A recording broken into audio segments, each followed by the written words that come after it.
Amit, can you hear me?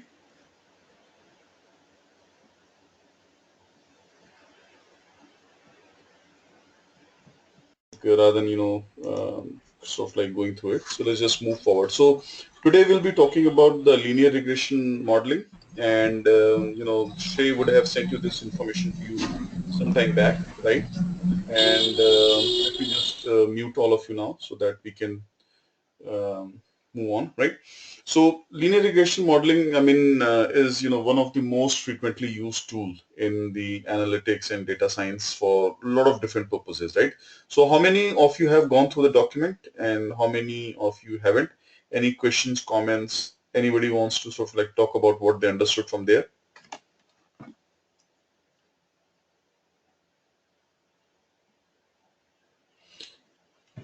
Okay. So Ankit says I have read. Okay, perfect. How about others? Dinesh, Rohit, Umesh, Vineet. I saw Nandini also, but Nandini may have popped out for something. I didn't go through the document. Sorry, Dinesh says. Okay, not a problem. Just give me a second, guys. I think Nandini was here, so let me just ping her. Maybe she got confused with the settings here. Or did somebody just join now? So we have Amit joining as a participant. Amit, I thought Nandini was here as well, so maybe you can just remind her that this session is in progress. She will call in, right?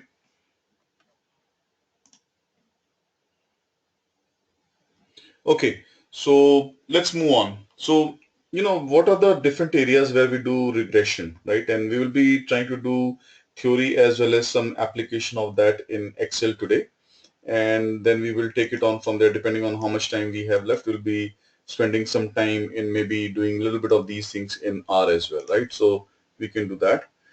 So Vinith says I didn't go through, but I have done linear regression in SPSS. So whoever has done something about the linear regression, can you talk a little bit, Vinith? Maybe you can just sort of like give us a view of what we have done.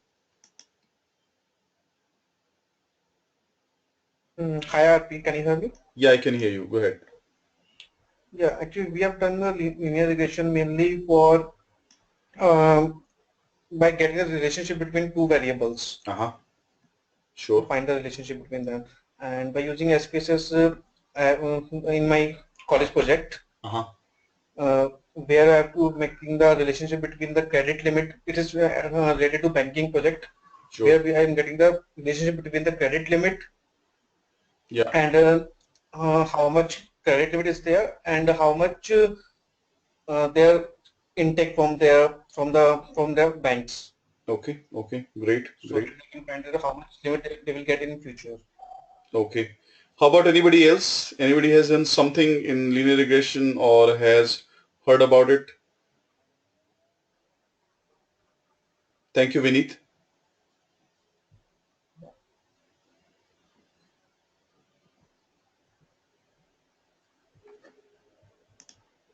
So Dinesh says, no, I haven't heard about it. Okay, no problem, Dinesh.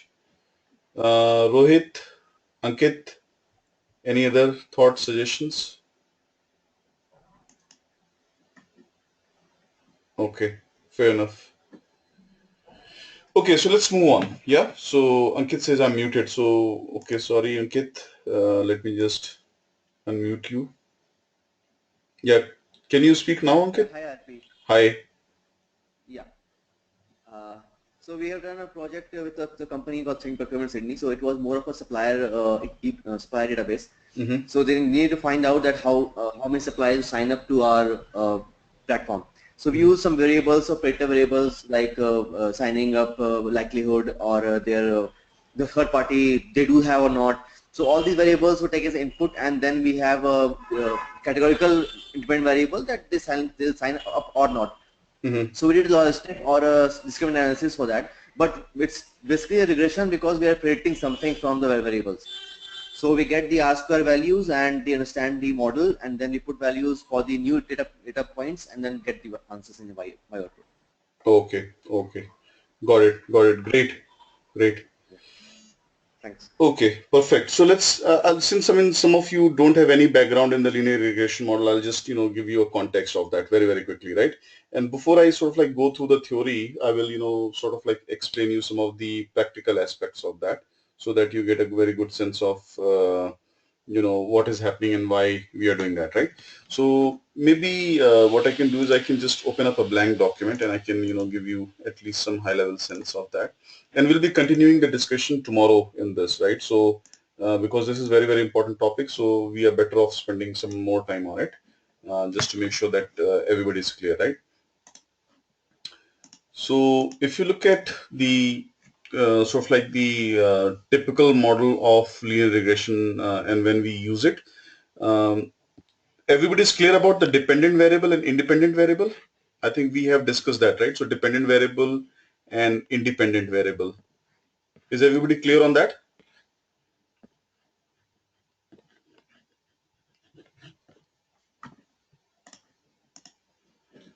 Okay, Ankit says yes. Rohit says yes. Okay. So basically, if you remember the discussion that we had previously, independent variables are the variables which are used to explain certain phenomena, right? And dependent variable are the variables, or dependent variables are the variables which are being driven by the independent variables, right? So for example, let's say if you're looking at the sales, right? Sales of a company as a function of marketing budget, as a function of pricing, as a function of let's say discounts and so on and so forth, right? So the sales of the company will be the dependent variable, and all the underlying factors will be independent variables, right? So in this case, if I'm trying to explain what is happening in the sales, so sales will be my dependent variable, right? So this will become my dependent variable, and factors such as pricing, factors such as the promotion or marketing, right? All of these will become my independent variable because they explain what is happening in the dependent variable, right? So that is a concept of the independent and independent variable. Now in case of linear regression model, what are the applications where you can use linear regression model, where the dependent variable, and I think we talked a little bit about that earlier on. So we can use dependent variable wherever linear regression wherever dependent variable is continuous, right? And more sort of like broadly speaking, it has to be numeric, right? Only on these cases you can use the linear regression model, whenever you are looking at the dependent variable as a numerical variable, right? So what could be some of the examples of numerical variable in your opinion that we have discussed earlier, or anything new that comes out?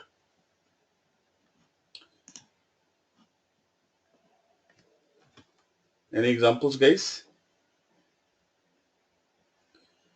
Dependent variable is continuous. So sales, Ankit says, okay, sales is a good example. How about others? Sales, unemployment, income, GDP rate, all of these factors are basically your continuous dependent variables, right? And these are the applications of, where you can use your linear regression model.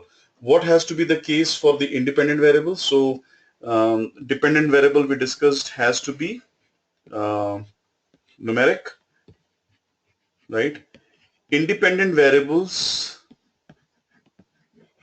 can be numeric or categorical, right? So they can be either one of them, numerical or categorical, and both will work in the linear regression model, right? So those are the applications. Now, why do we have to build this, right? What are the applications of the linear regression model? So first of all, we build it for doing prediction, right? These are the usage. We build linear regression model for doing prediction, right? We do linear regression model to establish cause and effect, right? So cause and effect, what is a cause and what is an effect, right? We also do linear regression model to do what if analysis, right? And I will talk a little bit about all of them. And we also do linear regression model to sort of like hypothesis testing, right? Hypothesis testing. So let's talk about the prediction, right? So any examples of the cases where you think linear regression model can be used for prediction? Anyone?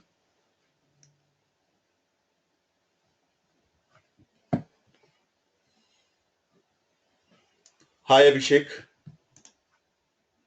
So sales in coming quarter, Dinesh says, yeah, that's fine. So whenever we're trying to predict, what is going to happen to the sales in the coming quarter and so on and so forth, we'll be using the linear regression model for prediction for that particular purpose, right? We can use linear regression model for predicting, what is going to be your sort of like uh, salary based on different factors that we may have and so on and so forth, right?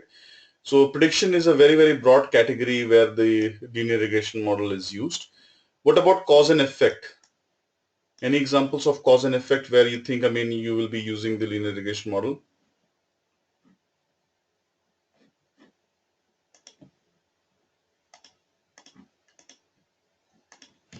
So what is cause and effect, right? So let's say you did something and you're trying to figure out. So let's say my hypothesis is that the cause of the sales is the amount of money we are spending in promotion. So I can build a model to really figure out what really happens if I change the promotion, how much of that really impacts the sales, right? So that is the cause and effect, right, that we discussed earlier. It's related to the hypothesis testing that we talked about earlier. Hypothesis testing is, that you may have certain assumption. There is a certain relation between independent and dependent variable, and you would like to sort of like confirm that relation, right? So even that is a very good case of linear regression model, right? So let's, in interest of time, let's move on to the some of the exercises here, and then we will come back and talk about that. But before we do it, let me just quickly go through at least the high level view of the document that we have shared, so you can go through it one by one and you can figure out what really is happening, right? So linear regression model, as we discussed earlier, is a one very big application of the prediction, and we use a lot of regression modeling to sort of like figure out what is going to happen in the sales and so on and so forth, that we talked about earlier. Dependent and independent variable, I hope everybody is clear on that, right? Now, linear regression model, I'm not reading through all the like lines of the documents, but only hitting on some of the key highlights here. So linear regression model can be broken down into two parts, right? The first one is called the simple, right? And the other one is called multiple linear regression, right? And what is the difference between simple and multiple linear regression model?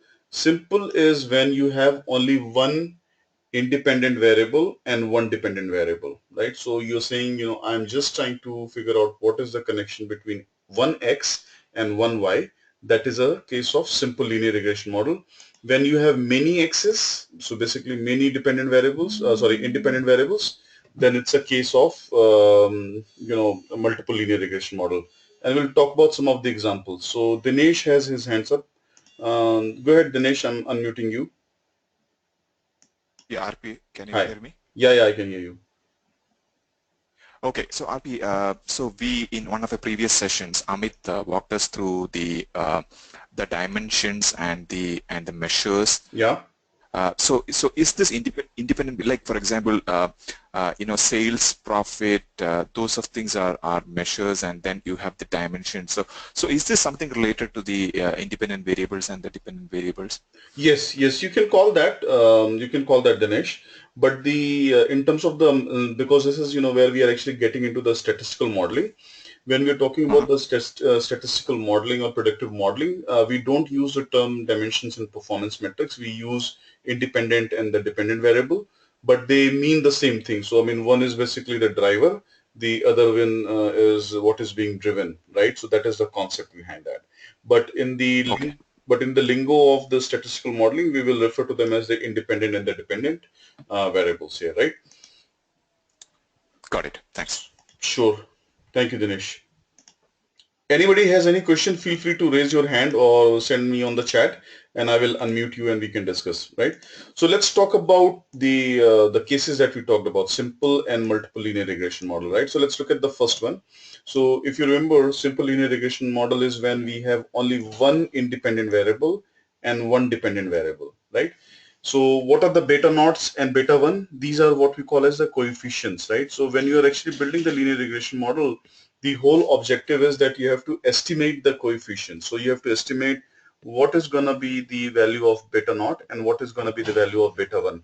So basically what you're trying to establish is, what sort of impact, X will have on the Y, and that impact will be nothing but a function called beta 1. So basically if I have, higher beta 1, that means I have higher impact on Y. If I have a lower beta 1, then it means that I have little impact on that, right? And beta naught is nothing but a constant or the intercept that we'll be looking at, right? So in this case, let's look at the example that we have highlighted here. So let's say we are looking at the wages. So what is the income that an employee will be making as a function of the education?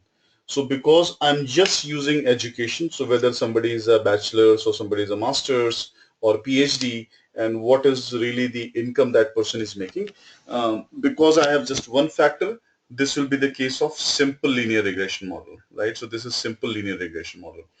Now, if I expand that, and instead of just looking at the education, I'm going to look at the education, age, gender, work experience, and the sector, and then trying to figure out what happens in the wage or the income of the, the customer that we're looking at or the employee that we're looking at. Then it will be case of multiple linear regression model, right? Multiple linear regression model.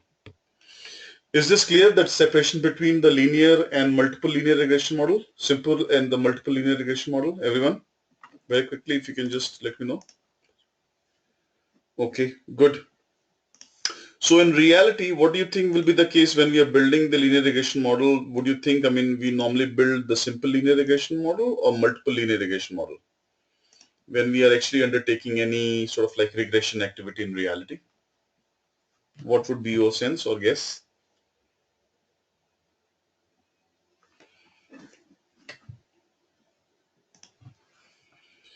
So Dinesh says, I think in reality it will be multiple linear regression model. Okay, how about others?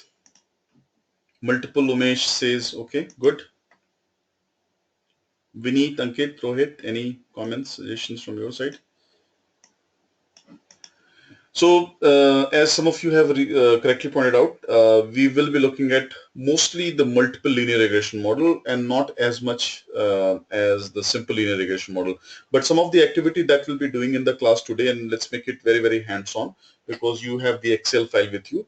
We'll be doing simple linear regression model first, just for the interpretation, and then we'll be doing multiple linear regression model later on so that everybody's clear on what exactly it is, right?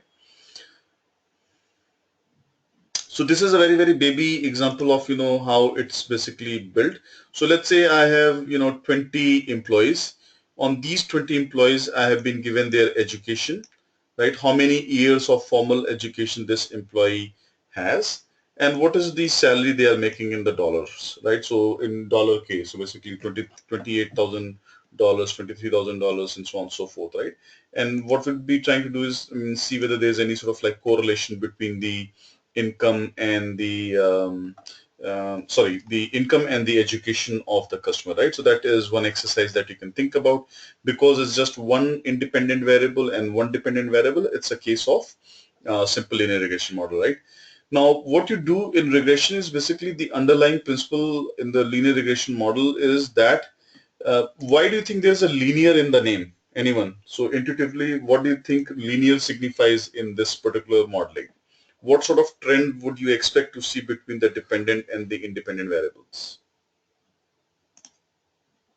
Straight line, right? So Ankit says the underlying trend between the independent and the dependent variable will be straight line. That is correct, Ankit.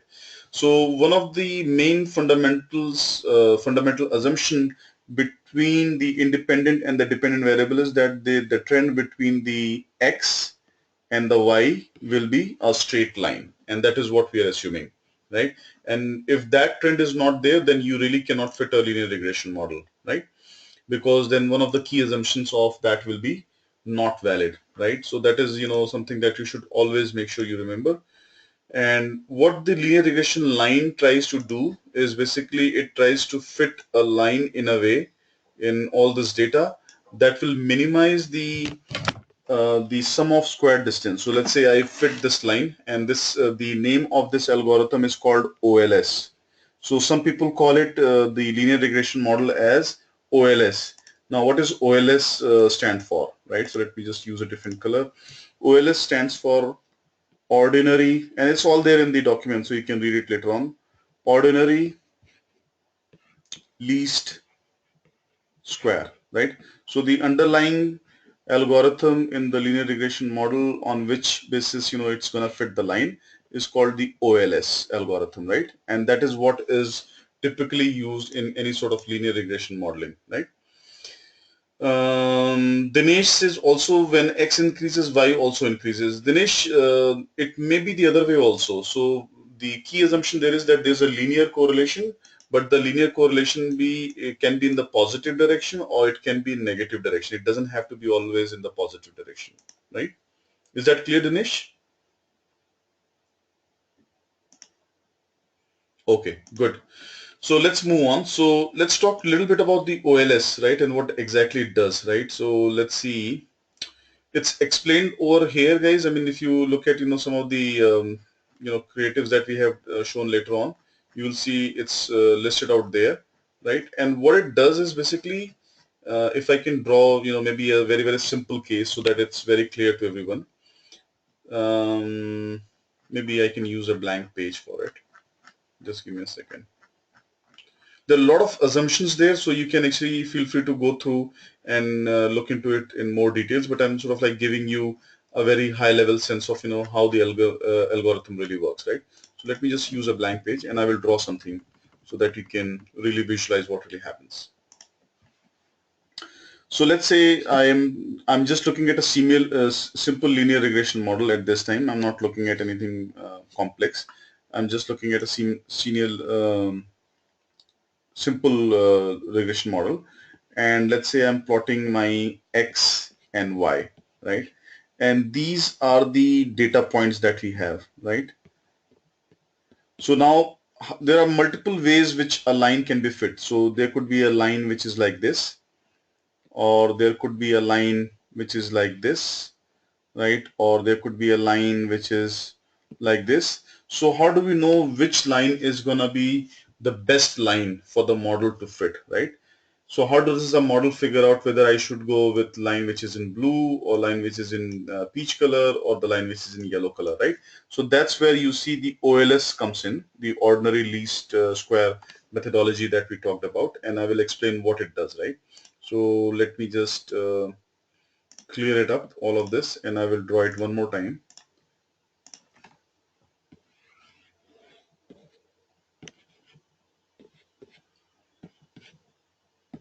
So let's say these are the points, and the algorithm is gonna fit a line. So how does the line gets fit is basically it will compute the distance. It's gonna compute the distance of many lines, and it's gonna compute the distance between, let's say this is the point x1, right? So it's going to compute the distance of, the point, how far away the point is from the line. Because, what is this? This is nothing but the error in estimating the value of x1, right? So what it's going to do is it's going to calculate the error. So the multiple lines that you're going to fit in, but it's going to calculate the lines error from each of the data points. So for example, from x1, the error is e1, and for the point x2 the error is going to be e2, right? So what it does is basically it will do the square of the error, and it will do it for all the data points, right? So you can imagine that if I have n data points, it's going to look at error of all these data points, and then it's going to look at the square root of that. So it's going to square that, and then it's going to take a square root of that, and it will try to minimize this function. So it's going to minimize the, so that if I call this the squared error, so it's going to minimize the squared error of that, and that is what the ordinary least square algorithm does. So it will fit multiple lines, it will calculate, it's all happening internally, so you won't see this happening in front of your eyes, but it's all happening internally, and it will calculate the error of each of these lines from individual data points, square the error, take the under root of that, and will minimize the basically the overall error. So what does it do underlying this entire algorithm is basically it's trying to minimize the error of the line from each of the data points, right? Does it make sense, guys, or any questions on this?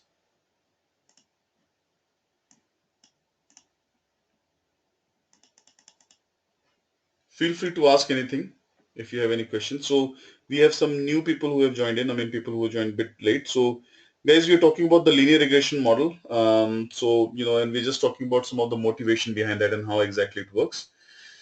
So Dinesh says how different it is from standard deviation and variance. Standard deviation, Dinesh, if you remember, standard deviation was looking at, the data points. So if you just go back to, some of the basic statistics that we did. So what it does is basically if you look at the difference between the mean, and it's gonna basically measure it in terms of, how far it is, right? So it's looking at the mean of, so if I have, all these data points that I've plotted, so I'm gonna have, a mean of these data points, and I'm gonna look at, each data point, how far away it is from the mean. But this line is not doing that. This line is doing something very different. This line is saying, okay, if I have these data points, so let's say I have, let's very quickly think about 5 data points only. So this is point x1, x2, x3, x4, and x5, right? So what it is doing is basically it's calculating the error between the line, the estimate, because line is what? Line is the estimate that regression is giving you. So it's going to look at, if I have this line as the final line, what is the error in estimating x1? So that is nothing but the distance, the vertical distance that you are from the line. Similarly, it's going to look at the error for the point 2. It's going to look at the error for point 3 and 4 and so on and so forth, right? So all of these are error terms. And then it's looking at these error terms. So it's trying to minimize the error. Minimize the error in estimating the line, in estimating what the line should look like. So it's very, very different from standard deviation. Dinesh, does it make sense?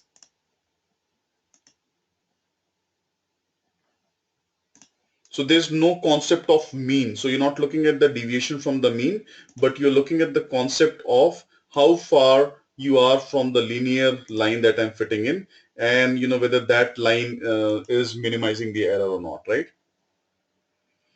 Yes. So if so, Dinesh says if there is an outlier, then the error increases. Yes, I mean that is the line's objective. So when the OLS is working, it's trying to find those lines which are going to minimize the error. So let's say in the algorithm when it was running, it may have picked a line like this, right? So it may have picked a line like this, the pink line. And I'm just coming out with some hypothetical numbers. So in the brown line, let's say the error was 25, right? And in the pink line, the error was 35. Because the error is lower in the brown line, it will be picked, and this will not be picked. So that is the concept behind that. Minimize the error from the each of these data points to the predicted line, so that I'm looking at the best fitment of the line. So this is how the algorithm works. So let me pause and take any questions from anyone. We have good attendance today, so I'll make sure that you guys get the concepts. Okay, so Dinesh says I'm comfortable. How about you, Devesh, Ankit, Reena, Rohit, Umesh, Vineet? Everybody's fine? Or any questions I can help you address? Good? Okay.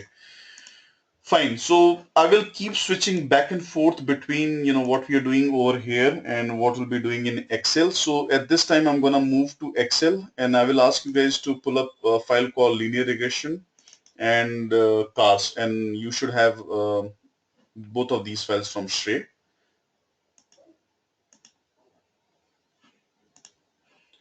And let's do it hands-on so that at least you get a very good sense of that. Ankit says we don't have the file. Ankit, this was sent last week actually, because last week there was no class on Saturday due to the technical difficulties. So if you don't have it, I can share it on the forum here. That's not a problem. I mean in the chat box via the webinar. But just give it a go if you have it. So let's pull up both of these files. So cars and the linear regression. And if you want, I can drop it again in this area, hands out area. So let me actually do it just in case.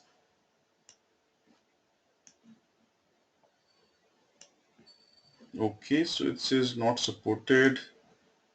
Well, linear regression.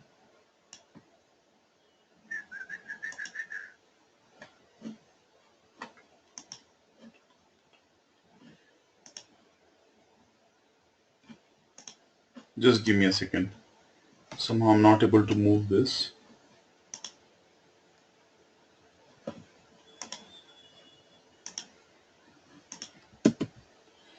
Can others also confirm whether you have the file or no?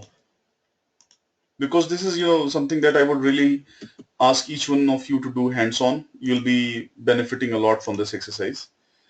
RPN download data section, there was only theory. I have the files. Dinesh says. Reena says only the theory was there. I have mine open. Umesh says these files are also available on learners page. Yes. So if you go to the learners page, guys, I mean, you can find it from there. Thank you, Vinny, for reminding everybody. So I would suggest, just take a moment to get these files before we begin and move on, because we'll be doing this linear regression in Excel hands-on, and I'll take you one by one in terms of all the key steps involved. So just take a moment and go to the site and get these files. Sure, Rina. And we'll be using some of these files even in tomorrow's lecture as well, because the linear regression is so important, and basically it sets the stage for so many other things coming down the road that we'll be spending time today and tomorrow. So if it is not there in today's lecture, go and check it out for tomorrow. It will be there, and open both of these files. We'll begin with one of them, for example.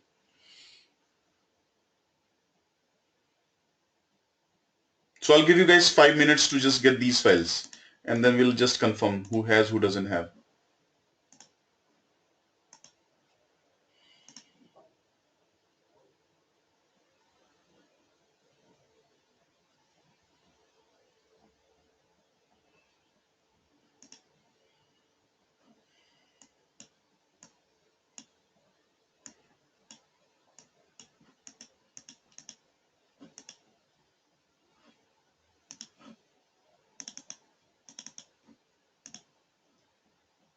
So Vineet has it open. Okay, good. Thank you, Vineet, for confirmation.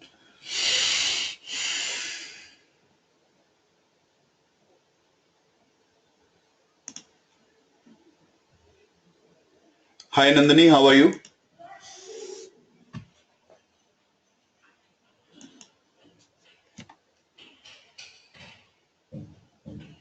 Hi, Nandini. Can you hear me?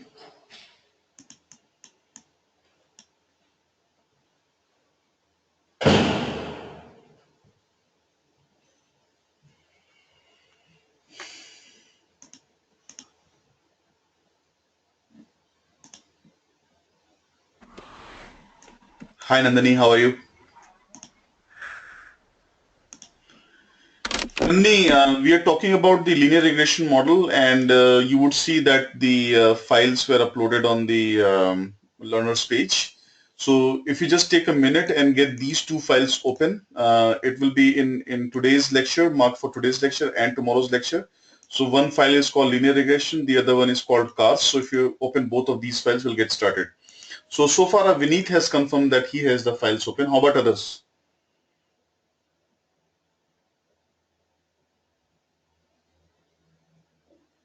Let me know as soon as you have the files open. Ankit also has it open. Okay, good. Umesh, how about you, sir?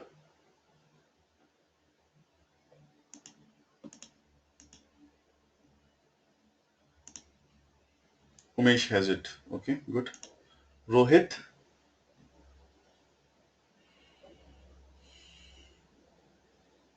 So maybe take another 2 minutes and get these files open, and just let me know as soon as you have it good to go, so we can move on, right? And we'll be taking a break at around 8:15. After we finish the simple linear regression model, we'll come back and we'll finish, take a break and come back and do the multiple linear regression model, right?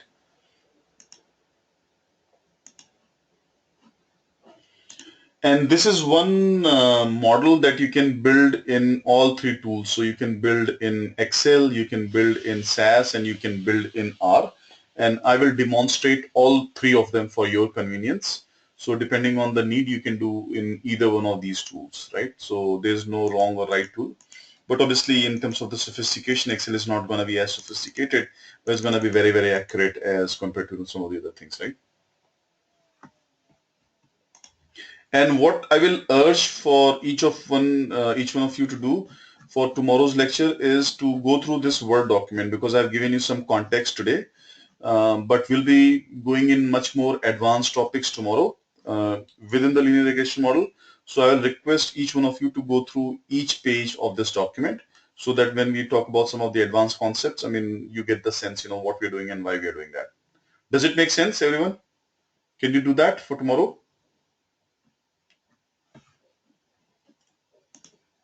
Okay, good.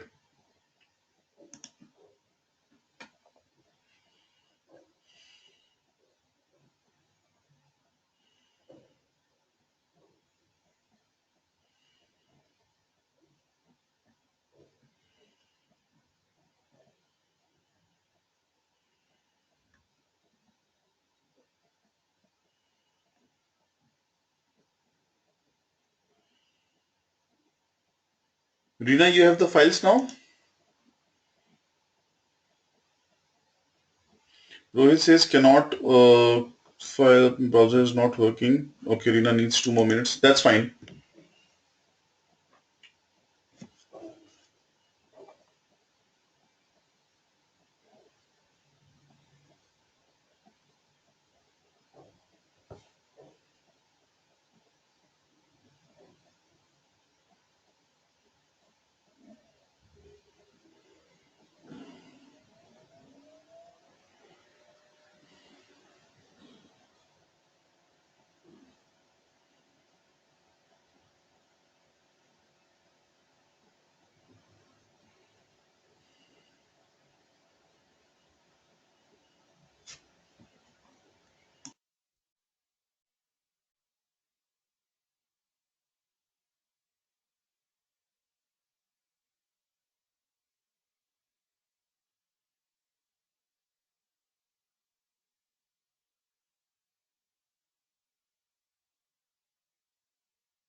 Yeah, Dinesh, I'm waiting for others, so just give me a minute. So once people have the file open, then we'll be beginning. I'll just show you step by step how to do it. In the meantime, while we are waiting for others to get the files open, is there any other question I can help you address?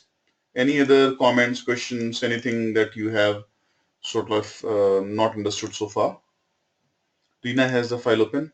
Okay, so let's see if I can, I mean, for those of you who don't have this, let's see if, because it's not letting me drop for some reasons. And I think there was something that we discussed last time, that there's some format change or whatever we have to do. Do I have to convert that into a CSV, guys, if you remember? Let me just try to open this file and save it as a CSV. Maybe then it will allow me. So let me just save this file as a CSV and then let's see if it works or not, right? So in the same folder, I'm gonna have, acha, it's already there as a CSV. So I will have to save it as an Excel file and maybe that will do the trick. And then I go back and then, so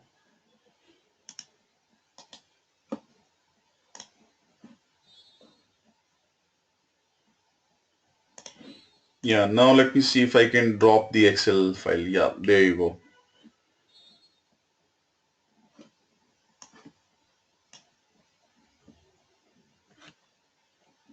Okay, there is some error happening, so let me just try one more time.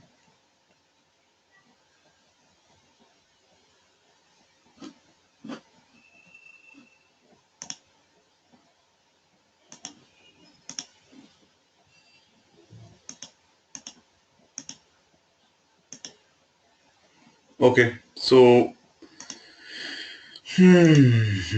somehow it's not transferring.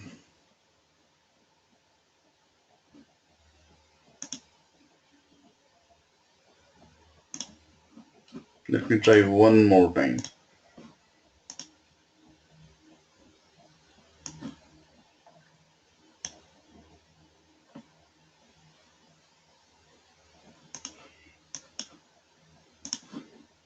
Let me close the file, so maybe that is the reason why it's not transferring. So for those of you who don't have it, so I think it will be important that you have it. And then let me try.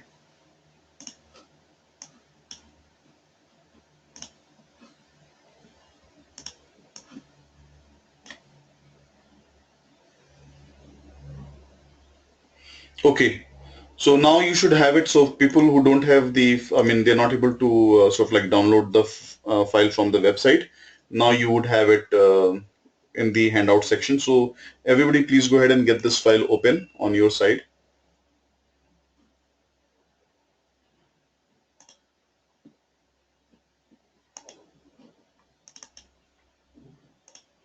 Okay. Everybody has the file open now. Very quickly, just confirm yes or no from the handout section or from the website, from the learners page. Okay, Vinith says yes, I have the file open. How about others, guys? Just let me know so we can begin the work.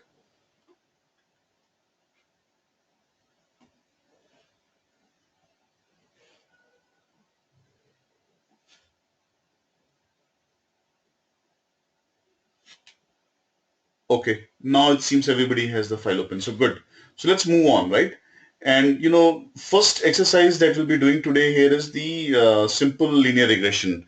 And what is the simple linear regression? Can anybody remind the class? What is a simple linear regression? We'll be doing a simple linear regression in Excel, but I just want to understand what is a simple linear regression. Anyone? Umesh says one independent variable, one dependent variable. So Dinesh also has the same thought, one independent variable, one dependent variable. Rohit also has the same thought. Great. So thank you for confirmation. So what it really means is that we'll be just trying to predict. So if I'm looking at the my y by x, right? I'm just gonna have one y, one dependent variable and one independent variable, right? In this case, I will make my y, which is the dependent variables, as miles per gallon, and I will pick one of the variables from here as my x variable, right? So what does it really mean? That I'm trying to predict what really happens in the miles per gallon of the car by these factors, right? So what should we pick as the x variable? So let's say I'm trying to predict what really happens in miles per gallon. Which x variable do you want to pick? One variable you can pick. What does the class think? Which one you want to pick?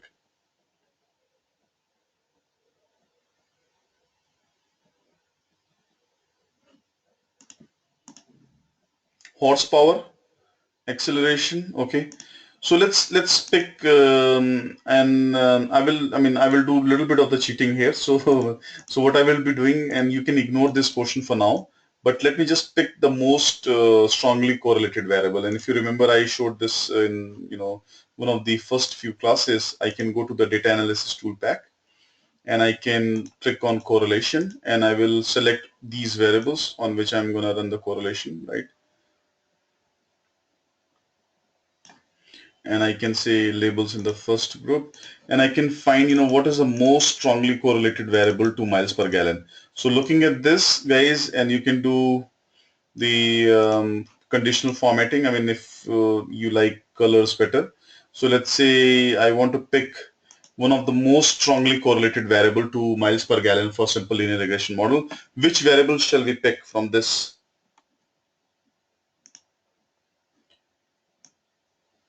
What is the most correlated variable to miles per gallon looking at this correlation matrix? Cylinders, acceleration, weight, or horsepower? So if you look at this matrix, the most correlated variable to the miles per gallon is weight, right? Because anything which is, very high in the correlation, either in the positive direction or in the negative direction. So either a very positive value close to 1 or a very negative value close to -1 will be the strongest correlation, right? So which one do you think is the most correlated variable from here? From these variables, cylinders, engine, horsepower, weight. Weight, right? Everybody sees this because weight is very negative and getting closer to -1. So that means weight is the most correlated variable to MPG. This is not required, but I'm just telling you just to show you a very good model and how it's really happening. I just know that weight is going to be a very good. So Rina says, can you please show where did you find the data analysis tool pack? Rina, I mean, if you go back to some of the previous class, we actually showed how to install this data analysis tool pack, but I'll just repeat for the convenience. So you have to go to files and then go to option, right? And then click on add-ins. Depending on your Excel version, you may have to go to different place, but then from here you will see you will have a lot of different add-ins. So for example, Excel add-ins, and then you go and then it will, tell you, these are different things which are available. You click on the analysis tool pack and click OK, right? Mine is 2016 version, so it may be a little bit different from your side, but you'll have to go in the files and options and then add-ins and get the analysis tool pack. Is that clear, Rina? Can you get the data analysis tool pack activated on your system? Okay, good. So now, because we know that the the weight is the most correlated to miles per gallon, why don't we build a simple linear regression model where we will be trying to do this? What we'll be trying to do, we'll be having weight on x-axis and we're gonna have MPG on the y-axis. So what it means is basically we are trying to predict what really happens in the miles per gallon if I change the weight, right? And I would like to really understand what is the trend between them, right? What does the trend look like? So how do we do it, right? I'm just telling you very, very simple. So when you're looking at a simple linear regression model, you don't have to do much. What you have to do is to basically first plot the dependent variable. So if I go here, I plotted the miles per gallon. So let me just make sure everybody is with me so far. Are you guys doing live with me? Hands on?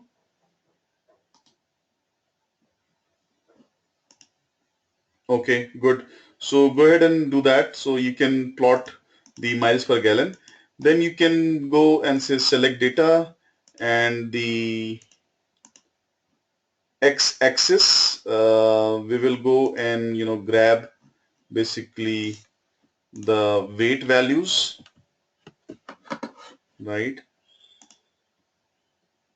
And that's gonna be it, right? So if you go up, or actually if you put them in the right format, you can directly do in one go. You don't have to sort of like do this, but that depends on the format you have the data in, right? So for example, this is the trend I have gotten, right? So what is there on the x-axis now? Anyone?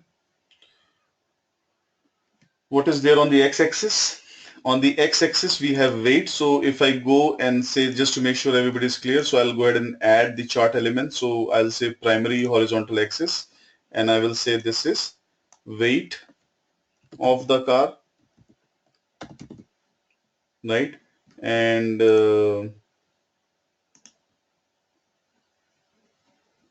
vertical axis is nothing but the miles per gallon, right? Now, do you think linear regression model will make sense in this, looking at this sort of trend? Do you think it's linearly correlated? Yes or no?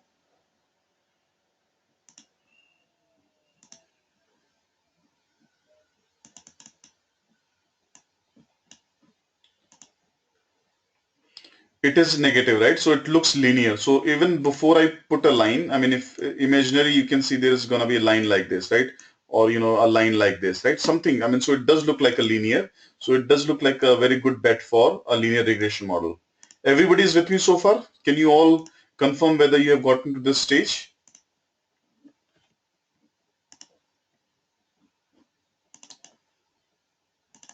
And you can actually change the title to MPG versus weight. You can actually just sort of like elaborate that part so that you don't get confused in terms of what is there, right?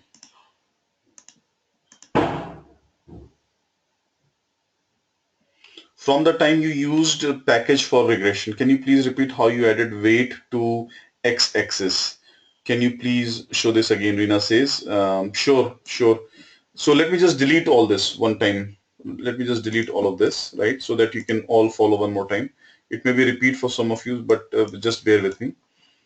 It's very hard to move these guys back and forth. So just let me grab this and see if I can move it.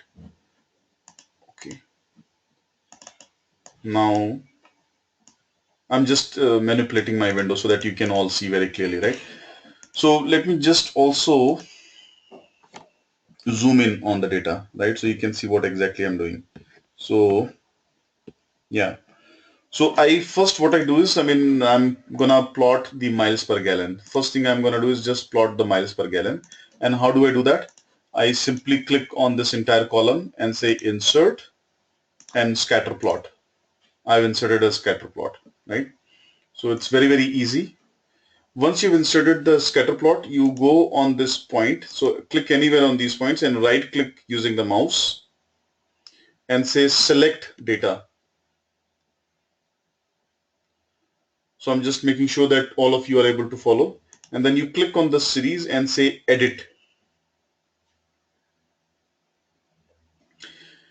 Now in this, you notice that there is nothing in the X values. That's where we will go click on it and we will go and select, okay.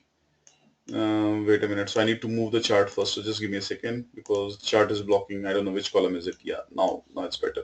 Now I can see weight is there in column F, right? So again, select data, edit, and then I'm going to select the weight. So the entire column in the weight I'm going to select. So if you hold the control shift, it's going to select and then put the down arrow. It's going to select the entire column and then you click OK. So now it has plotted and then you hit control shift and arrow up and you will come to the chart on the top, right? Clear? If it is not clear, I can spend some more time. Got it? Dinesh says okay. How about others? Any questions so far from anyone? Because what you're gonna do is you're gonna build a linear regression model right here in Excel.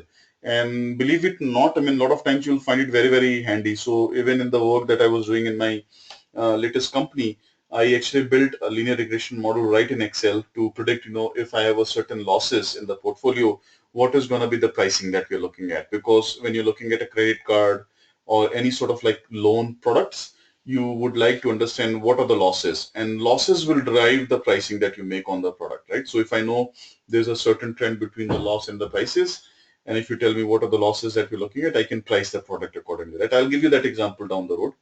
But can you just very quickly confirm everybody is with me, or shall I repeat certain steps? Nandini, how about you?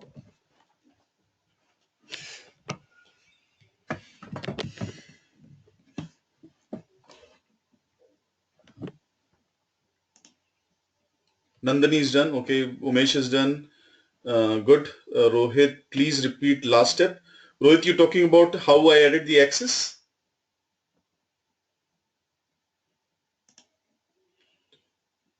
Okay. So maybe I will just unmute you, Rohit, so you can tell me where exactly you are stuck, right? I have unmuted you. So Yeah. yeah, go ahead, Rohit. I have loaded all those access, but output is not as per the required data. So please just repeat last step. Okay. So you were able to plot the MPG, right, on the y-axis? Yeah. Okay. Once you plot it, then you just right click and say select data and then click on the series and say edit and then go to the X value, Rohit, and click on the X values and you have to select the weight column, which is the column F, all the values in there, right? And then click OK. That's all I have done. Okay. Okay, let me show you another way. Let me show you another way because I think it might be a little bit confusing for you. So let's grab weight and I'm gonna insert one more tab. This can be done in one step, guys. So you don't have to do it like this. But I'm saying in case if you want to do like this, you can, right? So let me just go ahead and undo the changes I've made. So you grab weight. Oops. You grab weight entirely, Rohit. Come back to sheet 2 and put it here in this column, right? And then you go back to MPG and grab that entire column, Control C and Control V and come to this one, right? Now in one go you can plot this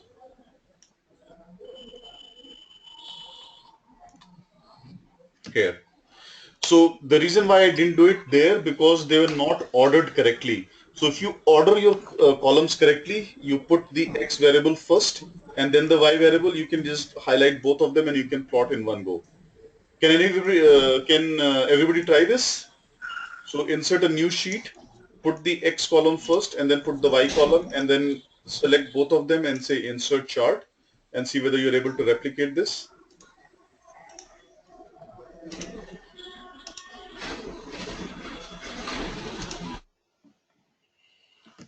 And let me know guys when you are done with this step as well.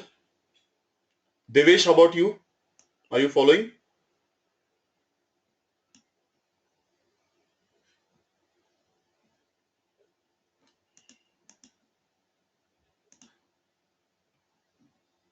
Okay.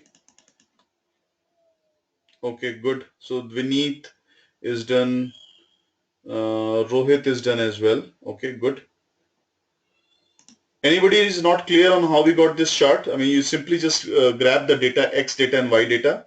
You come to a new sheet and you put them right next to each other and you just say scatter plot, right? So it's as easy as that, right?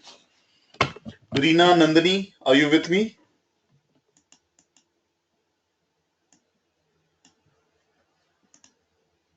Okay, good, good. Okay, so once everybody has gotten the scatter plot, we will begin with the linear regression model. Okay, so thank you, Reena and Nandini, for confirmation. Now let me pause before I go and tell you how you put a linear regression line. Any questions, any thoughts, any confusions, any concerns from anyone so far? Or is everybody with me 100%? Going once, going twice, going thrice? Let me know, guys, if something is not clear. I'll be more than happy to spend time. So far, so good. Ome says, okay, good. Once you have plotted your X and Y variable, you right click on it. You right click, and when you right click, you see that it gives you a lot of different options. So delete, reset, change, blah, blah, blah, right? Here, there is an option called add trend line. And you click on that add trend line. It's going to open up another dialog for you right over here. So it says what sort of trend line you want to add. So there is an exponential, there is a linear, there is a logarithmic, there is a polynomial, power, moving averages, and so on and so forth. So click on linear and click on display equation on chart and display R square value on chart. Do these two things, right? And then simply get out from this window, which is very difficult for me because of the webinar window that is open. So I have to cross this and then I can, get back to this, right? So now you grab this equation and you actually change the font of this. You can go to home and you can make the font bigger so you can actually look at it, right? So you have this trend right here, right? Let me make sure everybody is with me. So quickly guys, can you confirm whether you have been able to replicate this?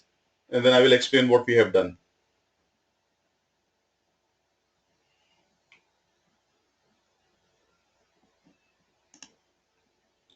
Do it again. Can you please repeat? Okay, done. So a lot of people are done. A lot of people are asking me to repeat. So that's fine. So I can go ahead and repeat that. So delete this, delete the line. So what I've done is, if you want, I can zoom in a little bit further so you can see exactly what is happening, right? So it's too big on the screen, but that's fine. So you can actually see the dialog window much better, right? Right click on any of these blue points and say add trend line, right? Once you say add trend line, it's gonna open up a certain window, which is right over here. Let me move this guy to the left. There you see there are a lot of different lines that you can add, trend line that you can add. So there's an exponential, there's linear, there's logarithmic, there is polynomial, there is power, there's moving average. You have to click on linear because we're trying to put a linear model in, right? And then you say display equation on the chart, display R square value on the chart. That's all you have to do here. So let me just pause and make sure everybody is able to replicate. I did right click on the blue line, blue dots, and then I said add a trend line. Then I came here and said add a linear trend line. And then I said display equation on chart, display R square value on chart, right? And then what it does is basically it gives you, equation here, which I'm going to move to the top of the chart over here. And I will click on this and I will go to the font and I will increase the font size so I can see what that equation looks like. Right. So this is how we have gotten to this far. What are values shows here. So Rohit, I will talk about that, but let me just make sure everybody is with me. Any confusion, any hang-ups from anyone, or everybody is able to get to this equation?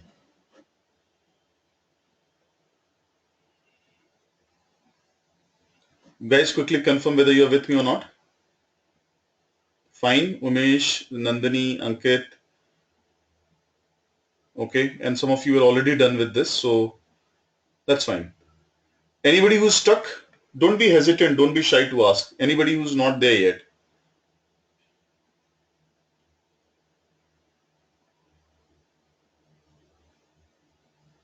Okay, so I'm assuming everybody is hunky-dory with this, right? Now, as some of you are asking is, oh, what is this equation, by the way? So this equation is exactly the same thing, guys, that we talked about earlier. This is giving you a linear regression model. So it has basically fit a OLS model, ordinary least square model. And Y here is your MPG. Y here is MPG. And X, what is X here, guys? Anyone? What is X?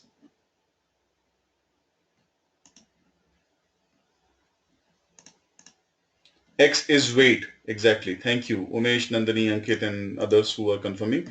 X is nothing but weight. So you have fit a linear regression model and you have gotten an equation. And that equation is telling you if you change the weight, how is the MPG gonna change? Right? So remember we talked about the application of linear regression model. We said we need to do prediction, right? So that's one of the big application of prediction. Then we talked about, we need to do the what if analysis. What if I do this? What is going to happen and so on and so forth. Now, because I have an equation, I can do everything that I want to do, right? So it's telling you that the MPG is related to the weight in this particular fashion. And this is nothing but beta 1. If you remember the original equation, that is beta 1. And this is nothing but the intercept value, which is the beta naught. So let's go ahead and write the equation and see how we are able to sort of like, make sense out of this data. So I'm going to zoom out a little bit so that I can look at, the entire screen. Probably I'm too much low, right? So a little bit better. Yeah. So how would I, so everybody go ahead and do this on your side. So you can say MPG predicted. So this is the actual MPG that we have in column B. Now I'm trying to do MPG predicted. How would I get to the MPG predicted? What is the equation? The equation is basically coming directly from here, right here. This is the equation. So what is the value that we have to do? So MPG predicted is going to be 46.217 minus 0.0076 times what? Weight, right? So MPG predicted, this is the equation that we are following. So it's a constant which is beta naught minus 0.0076 times A2, which is the weight, right? So this is the MPG predicted. So if I go and just drag it, you can obviously insert a table as well. You will know what is that your model is predicting. What is your linear regression model predicting on this, right? And then what you can do is you can say an error, percent error, and percent error you can define as actual minus predicted divided by actual and times 100, right? So this will give you the percent error that you are looking at in your prediction, right? So let me just make sure everybody is with me so far what we have done. Shall I repeat or shall I explain again?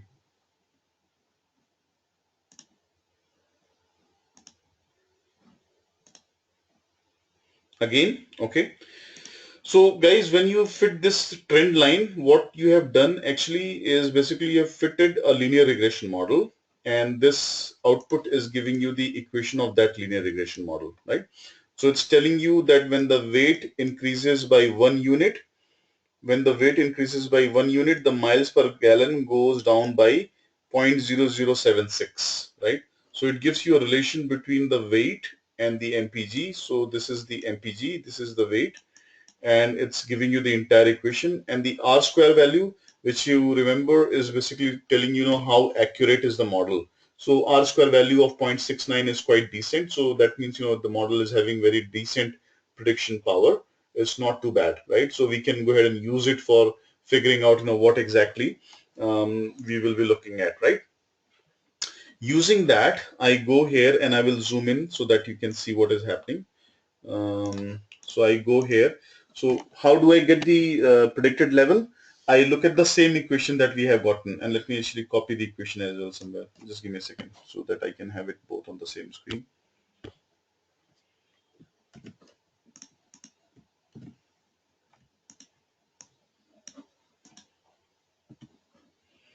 Okay. So now if you look at this, you know, how do I get the prediction?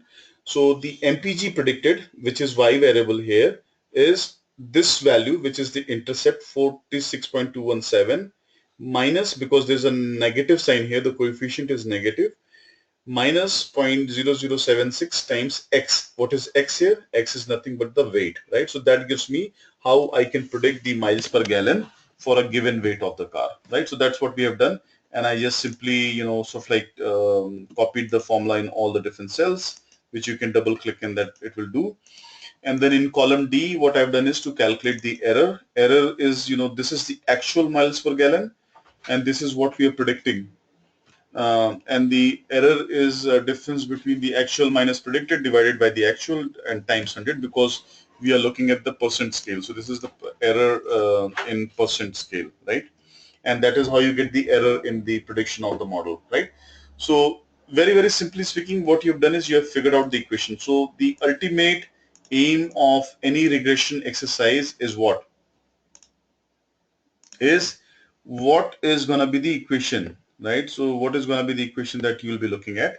And we have gotten the equation here, right? So the ultimate aim for any regression model is you need to come out with the equation. So if I change a certain variable, how that variable is going to impact the other variable, and that is what we have gotten over here, right?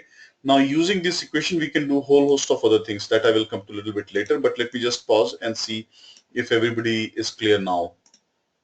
Very quickly, guys, if you're clear, just let me know yes. If you're not clear, ask me the question, whatever part is not clear.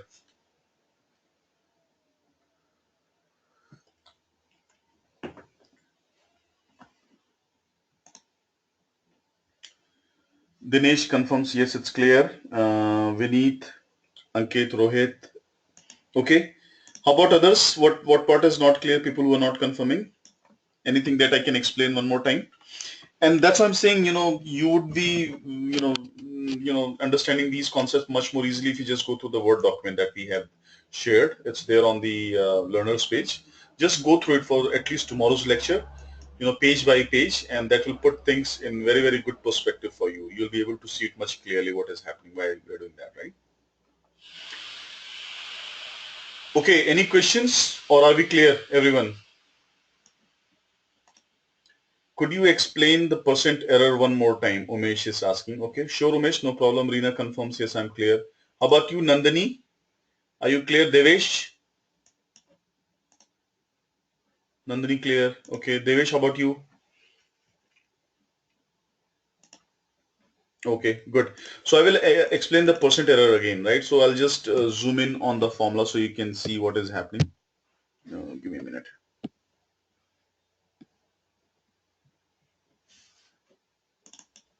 Now you can see it, Umesh. So what is the percent error? Percent error is what we know in reality is the MPG, right? So in reality, the MPG is this. What is it that my model is predicting? My model is predicting this, right? So the error is nothing but the actual, which is this guy right here, and let me use a different color for this, and minus predicted, which is this guy, divided by the actual.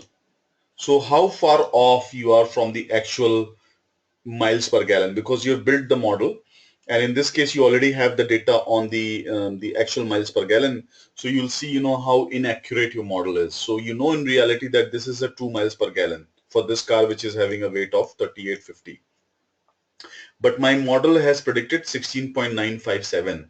So how much is the error rate? That error rate is, the difference between the actual minus predicted divided by the actual, right? So that is the entire concept of the error, right?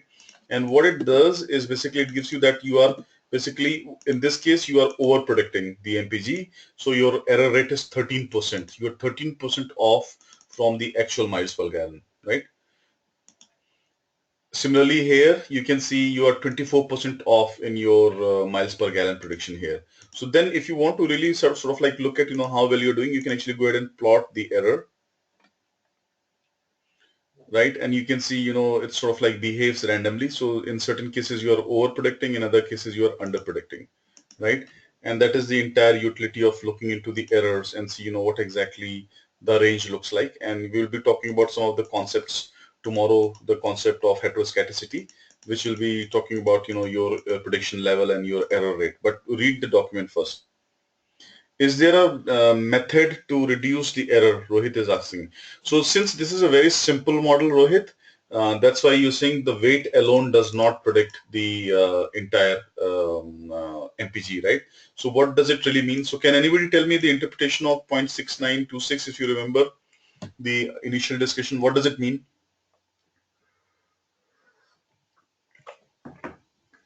What is the R square of 0.6926 means?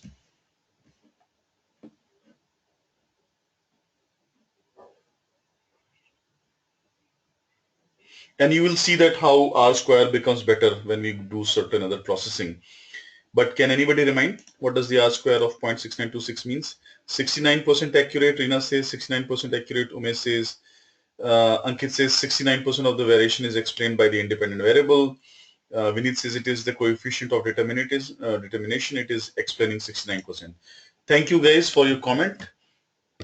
So what it means is it's not accuracy. So never confuse this with the accuracy. So it doesn't tell you, how accurate your model is. What it tells you is that 69% of the variation in MPG is explained by weight. All it tells you is that given you have told me weight is one of the factor, I can tell you, 69% of what happens in the MPG can be explained by weight, right? Which is a great deal. One factor alone can explain 69% of what happens in the MPG, right? Now, going back to the point that I think Dinesh, you were asking, can I make it more accurate, right? So the reason why it's not as accurate or the R square is low, or I mean not as low, is because you're looking at just one factor. Maybe weight alone does not explain that. Maybe some other factors. So if you look at the data that we had originally over here, right? So maybe the engine displacement, maybe the acceleration, maybe the horsepower, all of those other factors also play a role in terms of explaining the miles per gallon. And that's why you see the R square is like this. Does it make sense?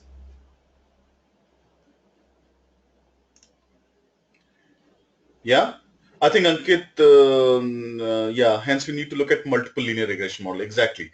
That is the point to make. So you hit the nail on the head because it's just one factor. And we talked about this earlier, that in reality, you'll have multiple factors impacting a single dependent factor. That's why you see that, I mean, it's not having that sort of explaining power, right? And that is the entire motivation why we have to look at the multiple linear regression model, because we want to predict it more accurately. So Dinesh says, so does that mean for which independent variable the R square is higher, the prediction is more accurate? Yeah, exactly, Dinesh. So whatever independent variable is giving you the highest R square, they will be the best predictor. And you will see it when we are building a multiple linear regression model, that weight will continue to be the most important factor. And we will come back and do that exercise now. But what is the point, guys? I mean, so why do we have to do this? I mean, what have we gained, right? So let's just go back. Now, suppose your manager comes to you and and says that I have a car with a weight of 5,000. So I'm just gonna go to the bottom of this table, and you can do this as well. So I'm just gonna copy this, and so let's say manager comes to you that, okay, what if I make a car of 5,000 weight? What is it that I can expect in the MPG? So you can see clearly the moment you plugged in, and I will highlight this. This is where you are doing the what if analysis, because now you have an equation. You can clearly see what is happening to that. So if your manager says, okay, what if I make a car which weighs 5,000 kg? What is it gonna do in the MPG, right? Because this column, and actually let me do this. I mean, I think you'll be better off since we have talked about how we do it. So let me just go ahead and insert a table, right? Everybody knows how to insert a table and the benefits. So Amit covered this in the lecture previously. Now I will go to the bottom. I have just inserted a table. Now I will go to the bottom. So you can see the title as well. Yeah? Everybody knows how to insert a table? So go ahead and insert a table so that you can see the title as well. So now if your manager says, what if I make a car which weighs 5,000 kg, what is it that you are predicting to the miles? So I will easily tell from this equation that if you make a car which weighs 5,000 kg, the miles per gallon of that car is going to be 8.2. Manager says, okay, what if I make a car of 4,000 kg? What it's going to do to the MPG? You just put the 4,000 and then boom, it gives you the answer. The miles per gallon of that car is going to be 15.8. What if I make a car which weighs 3,500 kg? The miles per gallon of that car will be 19, right? And what do you guys think is the relation between the weight and MPG? Is it negatively correlated or positively correlated? So if I increase the weight, the MPG goes down or goes higher. So if I change the weight to 5,000, the MPG is going down, right? So it means there is a negative correlation. Higher the weight of the car, lower the MPG, right? And that's what you see actually, even if you go to the top again to the chart, the multiple ways of confirming the relation. So if you go back to the chart, you see this negative correlation, right? So this negative trend that as I am going higher in the weight, as I'm going higher in the weight, the MPG is dropping. Everybody sees this in the chart, right?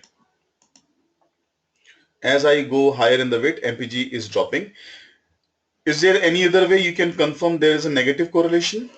Looking at the equation, what tells you that there's a negative correlation between the weight and the MPG?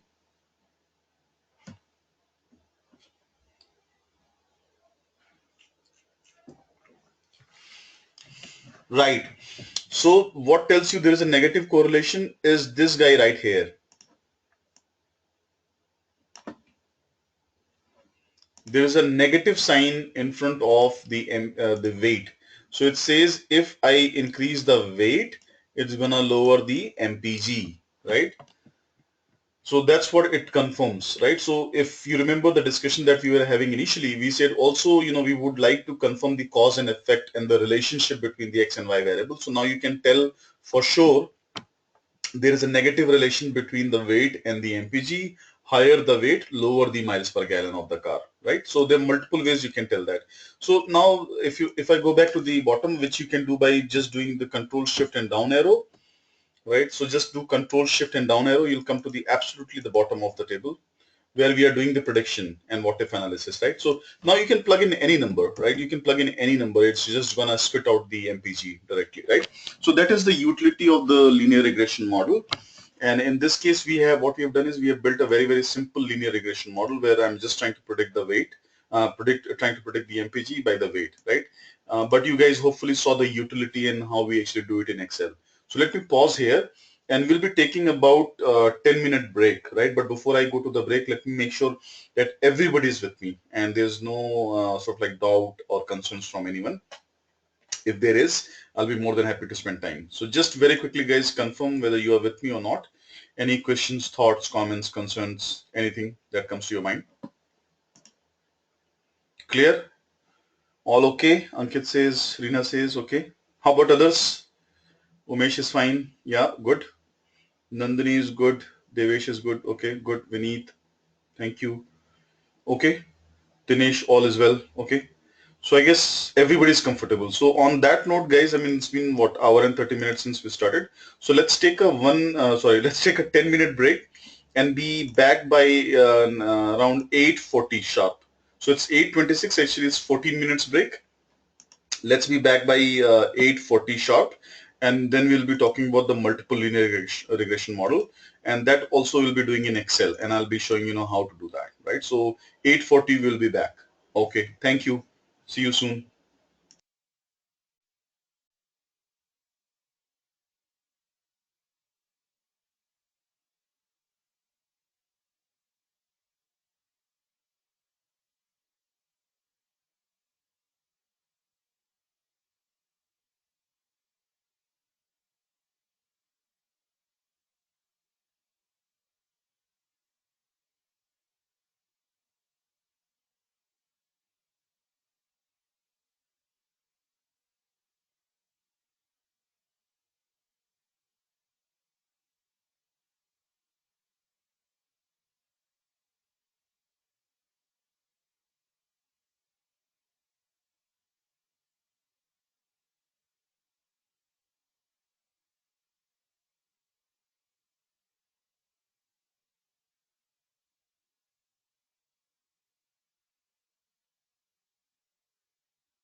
Okay, guys, are you back? Just let me know very quickly.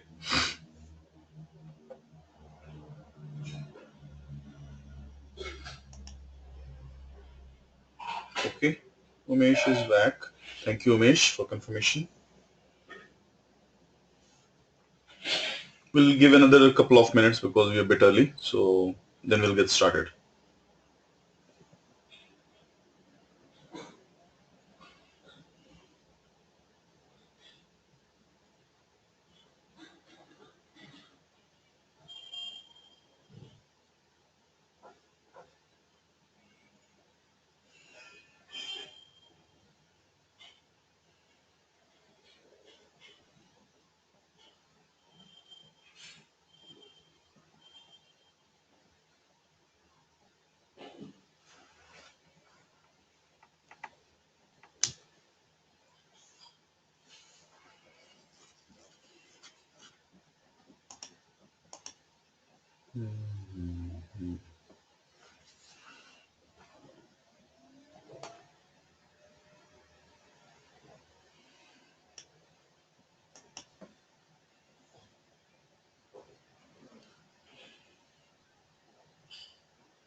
Okay, so is everyone back? Ankit, Devish, thanks for confirmation. Dinesh, Nandini, Reena, Rohit, Umesh, Vineet. Okay, good, good. So I think as people are coming in, is R shows dependency. Yes, Rohit will be talking about R and SAS tomorrow. But today I'm totally focused on how to do this in Excel because that itself is quite powerful for doing at least OLS, ordinary least square regression, right? Reena, Nandini, haven't heard from you. Are you back or not yet? I think they are still away.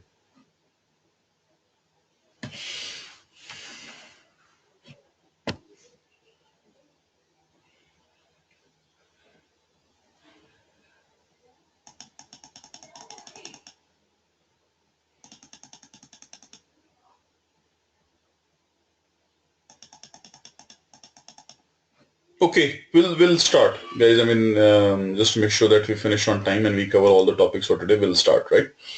So, any questions, any comments, anything that is coming to your mind that you want me to address? I guess everybody's comfortable, right? So shall we do this for tomorrow when we get back? I mean, the same data that we have shared with you, the same data that we are working with. Can you do a simple linear regression on any other variable and then, probably share that with me before the class tomorrow? Is it doable? Not the weight, but maybe pick up, acceleration or pick up engine displacement or whatever, right? And just give this entire thing a try and then try to build some sort of like prediction model like we have done over here where we have typed the equation. Try to do this entire exercise on your own. Try to type the prediction equation, the equation that we just got from the trend line, and then tell, calculate some hypothetical situation. What if my engine displacement is this? What is the miles per gallon that we're going to achieve, right? This is for the SLS, simple linear regression model. And then we'll be doing something similar for the multiple linear regression model as well, right? Now, I will be talking about the multiple linear regression model in just a few moments time. But SLS, I mean, a simple linear least square regression model, I mean, it should be very clear that even though it's very, very simple, yet it's very, very useful.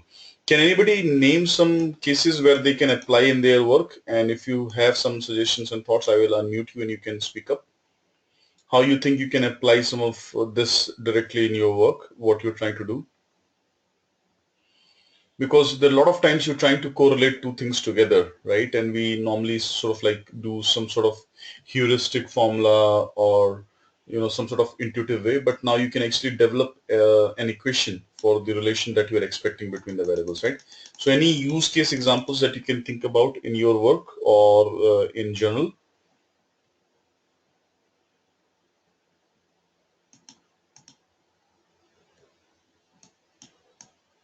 Anyone? Umesh, any thoughts? Credit card default in bank, Ankit says, yeah, okay.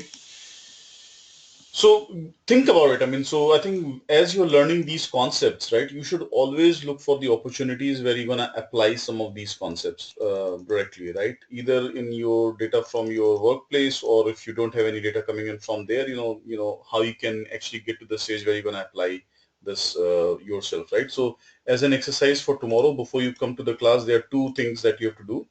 Number one is that you will go through this document in totality, and there are two concepts which are very important, and I'm not covering it today. I will cover that tomorrow. But you should read, and this is going to be sort of like the expectation in all the classes moving forward, because the topics are not going to be that simple. So the expectation is that you'll be reading ahead of time and you'll be coming prepared with that, right? So there are two concepts that I want you to especially focus on for tomorrow, and obviously I will explain, so don't sweat if you're not able to get what exactly it means. The first concept here is the concept of heteroscedasticity, that you should be able to try to see if you get some sense out of that. And the second concept is the concept of multicollinearity, right? And both of these are very, very critical when you're building a linear regression model, because they can impact the validity of the model. So you should make sure that you're very, very clear on that, right? So we'll be talking about that tomorrow, but today we'll be not spending a lot of time because most of you haven't gone through this document. So just take a look tomorrow, because tomorrow is Sunday. First thing when you get up tomorrow, go through this document, and this will reinforce some of the things that you've discussed today as well, right?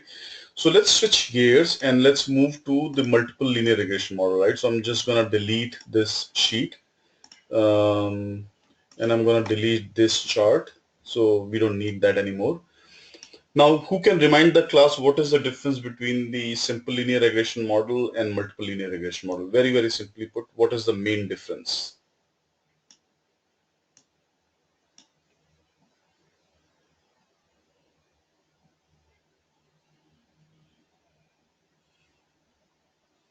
I can unmute you if you want to talk.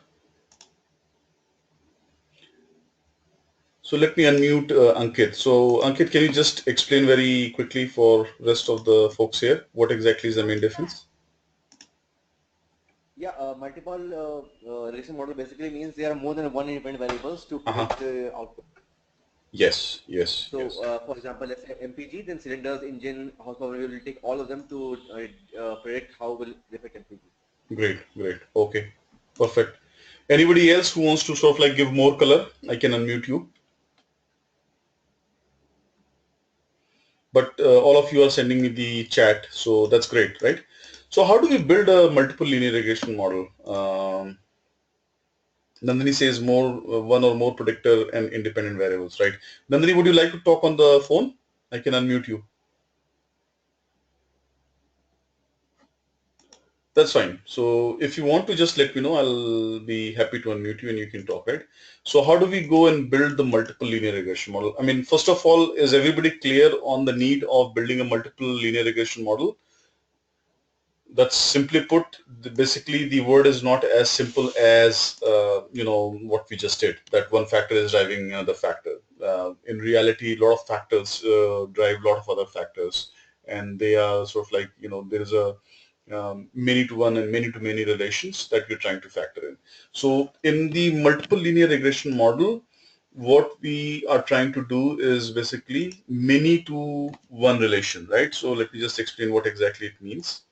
So you're saying your y is a combination of beta naught, which is the intercept that we looked at, then some factor x1, so that is beta 1, plus beta 2 x2, plus so on and so forth, and then you have beta n times xn. This is the general form of a multiple linear regression model, that more than one factors are driving my dependent factor. Some comments here. Dinesh says, since multiple linear regression model gives more predictability. Yes, that's the reason why we are doing that, Dinesh. Umesh says, since we ran the correlation, we can choose weight and cylinders, for example, with MPG. That is correct, Umesh. But for the purpose of what we're going to do now, we'll select all of them, and I'll show you how to do it, right? So this is how a multiple linear regression model looks like, right? And the underlying assumption or the thought process behind that is that many, that means basically your X variables. So many variables are driving this Y variable. So it's many to one relation that we are assuming, right? So a lot of these factors are driving what happens in your dependent variable, and that's why you're actually looking at this sort of relation, right? So how do we do that in Excel? Everybody has the data analysis tool pack. If you don't have, just let me know. So you go in data and pick data analysis, right? And I will show step by step how you do it. Then you click on regression. So what we have done so far, we have gone to data. Let me just put the steps here. So what we have done, so that people who are watching the video, they can follow later on. First, we went to data. Second, we went to data analysis tool pack, which is over here. And third, we went to regression, right? This is what we have done. So if you're trying to replicate this at your end, make sure that you are with me till this stage, right? Then you click on the regression and say, okay.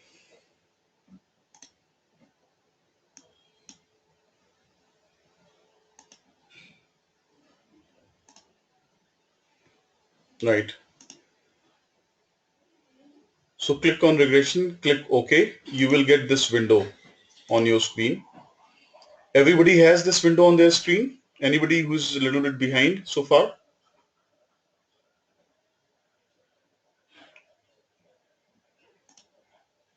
Got it?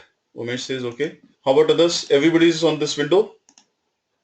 Yes. Dinesh, Devesh. Okay, good. Nandini, Rohit also confirms. Good. Okay. Dinesh, Vineet. Okay, good. So let's do this. So here you see there are several things. So the first thing over here is what we are looking at. Basically, you have to specify the Y range, right? Y. What is Y? What is the terminology that we use in the modeling? What is Y? Y is the MPG or the dependent variable, right? Thank you, Umesh. So anytime you see Y, I mean, you should never get confused what is Y. Y is always the dependent variable, right, that you're trying to model. So it's going to be MPG in this case. What is going to be the X?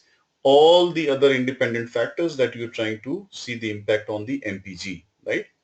So let's go ahead and do that. And click on the Y and select the MPG. So do Control Shift and down arrow. It will select the entire data. In the input range, you have to come back to the top. You can scroll or you can do something else, and you select basically the variables from cylinder, or you actually say cylinder, engine displacement, weight, and acceleration, and then again hit Control Shift down, and you will select all of these variables as well, right? So what we have done, we have selected the range B1 to B393, which is what my dependent variable is, the Y variable, the MPG, and I have selected all the other remaining variables in my X variables, and that is the range C1 to G393. Then in the next step, what you have to specify is that there will be labels, right? Because they are labels, right? And so on and so forth. So in this window right here, you have to go and click, yes, I have the labels. So you click on labels, and confidence interval. I mean, I will explain that later on, but for now you don't do anything with anything else. Just tell it that you have the labels, right? There are a lot of different things that you can generate. So for example, you can generate the residuals, you can generate the residual plots, and so on and so forth. I mean, basically residuals are nothing but the errors that we are looking at, right? But right now, don't do anything. Just say labels and then click OK. But before I click OK, everybody's with me?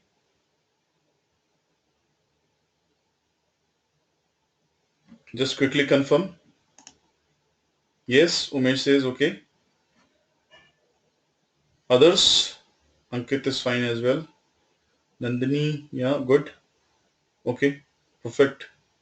Reena, okay, good. So fine. So let's go ahead and click OK and let's see what comes out. Oh wow. So you see that the entire output is generated in a next tab because of the default that it does, right? Repeat. Devesh says repeat. Okay. I'm not able to select the X range. Devesh, no problem. So we can do that. So go back here and click on the data analysis tool pack, right? Go to the regression and select the input y input variable range as the MPG, the entire thing, and then click on this, and then over here you can just select all the columns from cylinder to acceleration and hit Control Shift and down arrow, which will select the entire range, and then you click OK. Is that clear, Devesh? And then if I click OK, then it has generated this output, right? Let's look at this output. But before I go there, just everybody confirms that they have gotten this output. And now let's focus on the interpretation of this output because that is the key. But has everybody gotten this output, the regression output? Yes or no? Yes? Reena, Umesh, Nandini. How about others? Is everybody with me on this output? Ankit, yes, okay.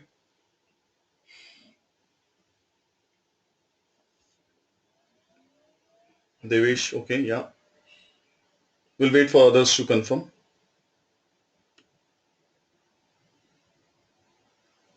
Dinesh confirms, yeah, okay. Good. So I think everybody is with me, right? So let's look at the output. So first of all, if you notice, we had a certain R square there and we have a different R square here, right? So the R square here is 0.84 and then adjusted R square is basically 0.70, right? And I'll talk about what exactly it means, right? But if you remember, this R square is better than what we got in the simple linear regression model. This is significantly higher than that, right? So I think the earlier one was around 60% or something. This is 70%, so significantly better, right? So first of all, you see that the R square has improved, right? Now there's a difference between the R square and adjusted R square, and the difference there is that it's adjusting for the number of variables that you have. So if you have more variables, the adjusted R square value will be depreciated to compensate for the number of variables that you have, right? And what exactly it's compensating is basically if you throw in every single variable which exists under the sun, then you will obviously get a very good R square because some of these variables will be correlated to your dependent variable, right? So you will not get any sort of like prediction power because now you're saying everything is impacting my dependent variable. So it's basically compensating for it. So that's what the adjusted R square is.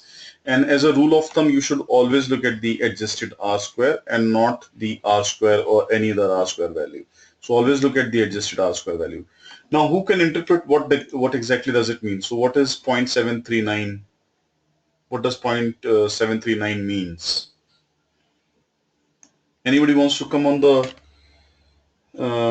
speak up on this? Come on the microphone and speak. Who can interpret what is 0.739?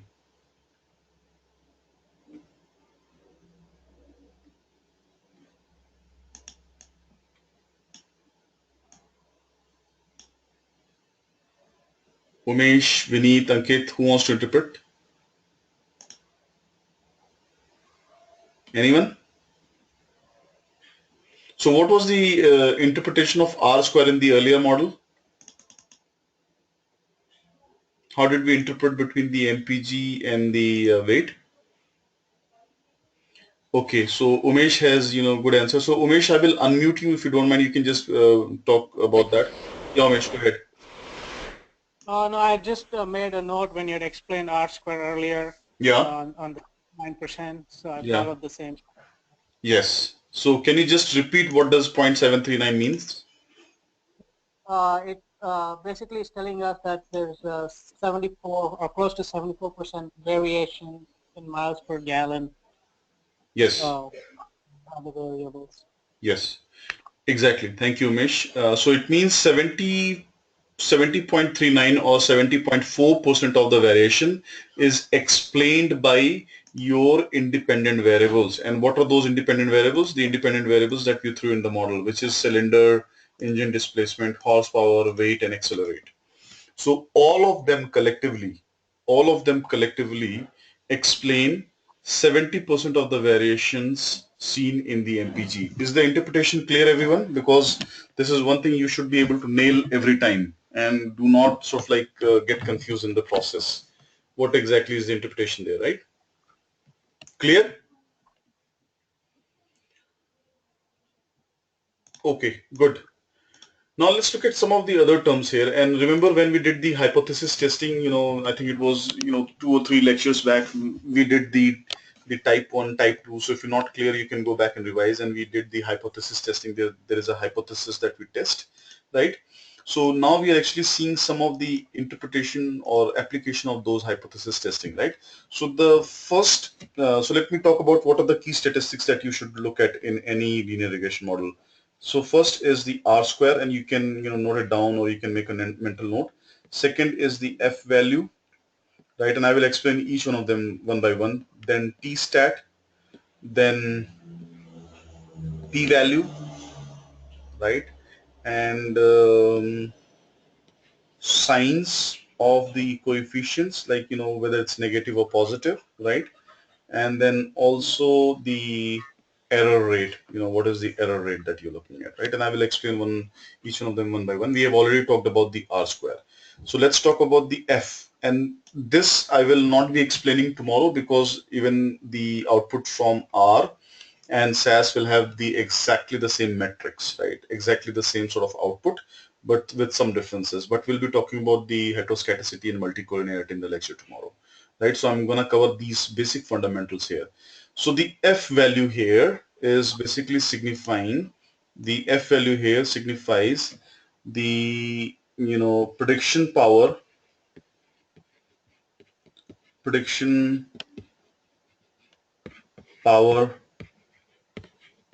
of model. This is the value, this is the significance of F value, and it should be as high as possible, right? In general, if you have a model with high F value, you have a good model, right? The second statistics which is related to the F value is the significance of F, which is nothing but the P value. If you remember the discussion that we had earlier, P value should be less than what? Anybody can remind what is the P value should be less than?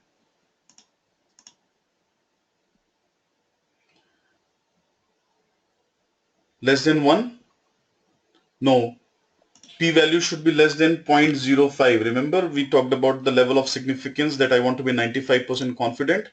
So the P-value should be less than 0.05. I'm struggling to get my marker.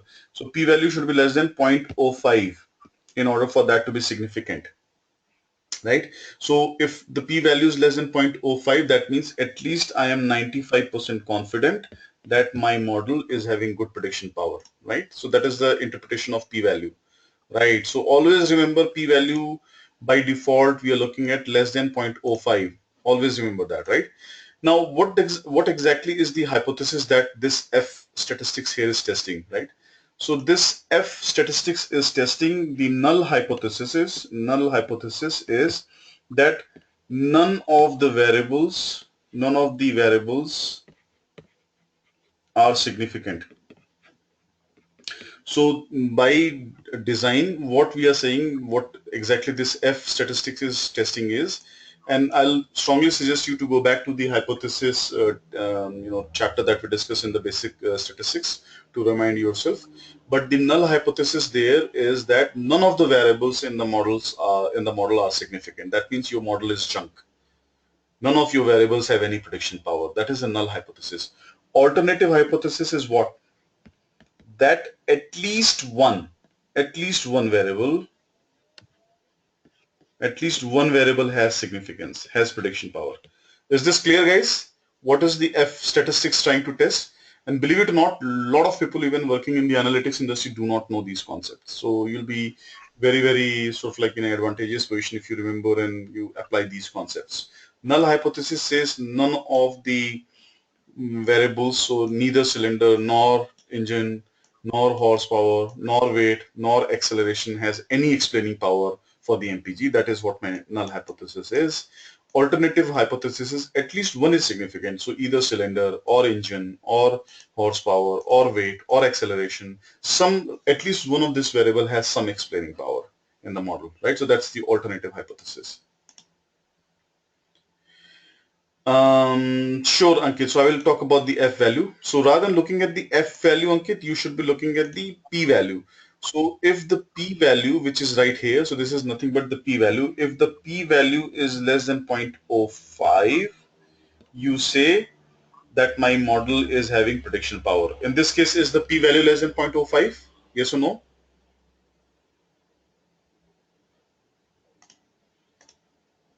Absolutely, right? Because this is a very, very small number. This is e to the power minus 101. So let me just zoom in so you can see what this number looks like. This is, e to the power minus 101. So this is a fairly small number. So it's very, very less than 0.05. So what it means is that I'm 99.999999 and so many nines percent confident that this model is significant. So rather than, sort of like looking at the F value and having some cutoff for the F value, you should always look at the P value. And as long as the P value is 0.05 or less, you have a significant model in your hand.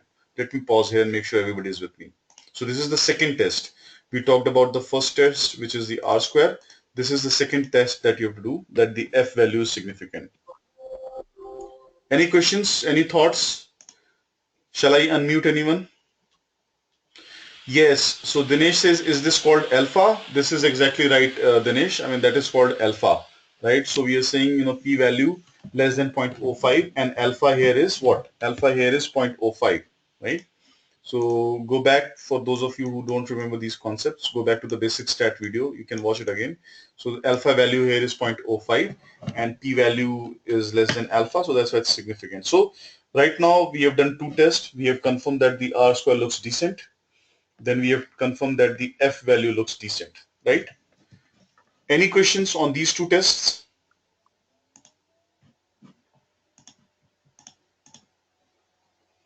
Please repeat the difference between R square and adjusted R square. Okay, Vineet is asking. So Vineet, the difference between R square and adjusted R square is that if you have more number of variables in your model, because you have that many variables in your model, the model is gonna penalize you for the additional variables. So there is a concept called, and I think we discussed that earlier, there's a concept called parsimony, right? So basically it's like, I mean, you have to be miser when you're building a model. And what that concept says is that have as few variables as required, right? Now, let's say if you are asked for a certain task and you don't know how to get it done, right? You will give all sorts of answers and you will get all sorts of things, right? So that's what really happens in the R square value. So if you throw in a lot of different variables, when you don't know which variable is really significant, you will obviously get a very good R square value. But adjusted R square value is, sort of like penalizing you for the redundant number of variables you may have in the model. So more the number of variables you have in the model, the lower the adjusted R square value will be from the adjusted R square value will be from the R square value. Is this clear, Vineet? So you can imagine that adjusted R square value is compensating for the many number of variables you have in the model. So if you have few variables in the model, there will be very little difference between the R square value and the adjusted R square value, which is the case here. They're not looking very different. But if you have, a whole lot of variables in the model, let's say 50 more variables or 60 variables, then you'll see a steep degradation in the adjusted R square value because it's penalizing you for having that many variables in the model. Yeah? Clear, guys, so far? Yes? Who's not clear?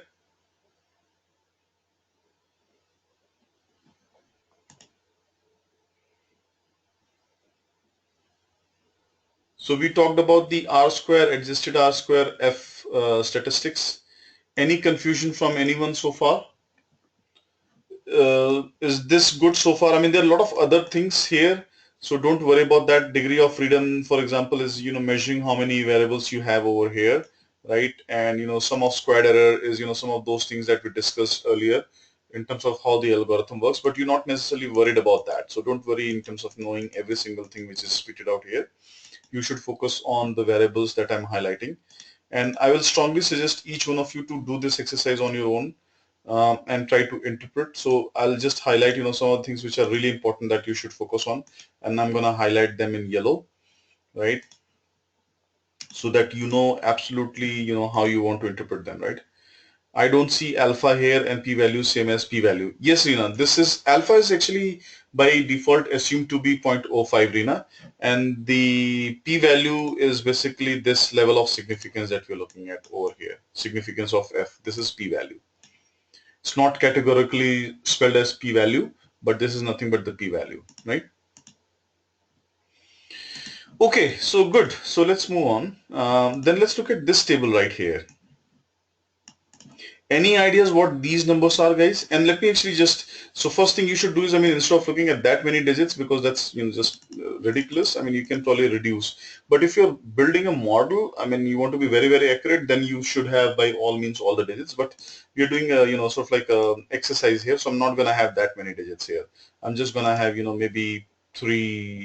I think that's fine. So I'm not going to have more than 3 digits, right? So you can also make this change from your side so that the numbers become a little bit more interpretable. Now, I'm highlighting all the key terms that you should know. So what are these? So anything in yellow is very, very important output. What are these things? Can anybody interpret? Can anybody come on the microphone and talk what these things are?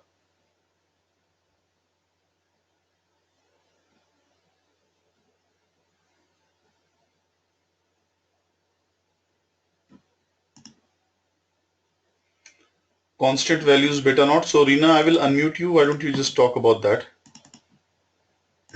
Go ahead, Reena. Hi, Arpi. Hi. This is just a guessing. And I think that these are the constant value like b of y is equal to ax plus b. Yes. And that It, ax plus b, that a is like, if you call it b1 or b0, I don't know. right. Multiplier of the independent variable. Exactly. Exactly. Thank you, Reena. Okay. Good. Good. Anybody else who wants to try to interpret these in their own words?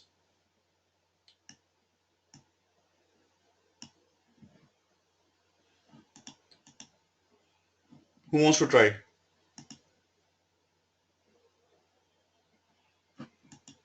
Okay, so I think as Bina explained, this is what weight of independent variables, Ankit says. Yeah, okay. So these are basically, as the name suggests, these are the coefficients, right?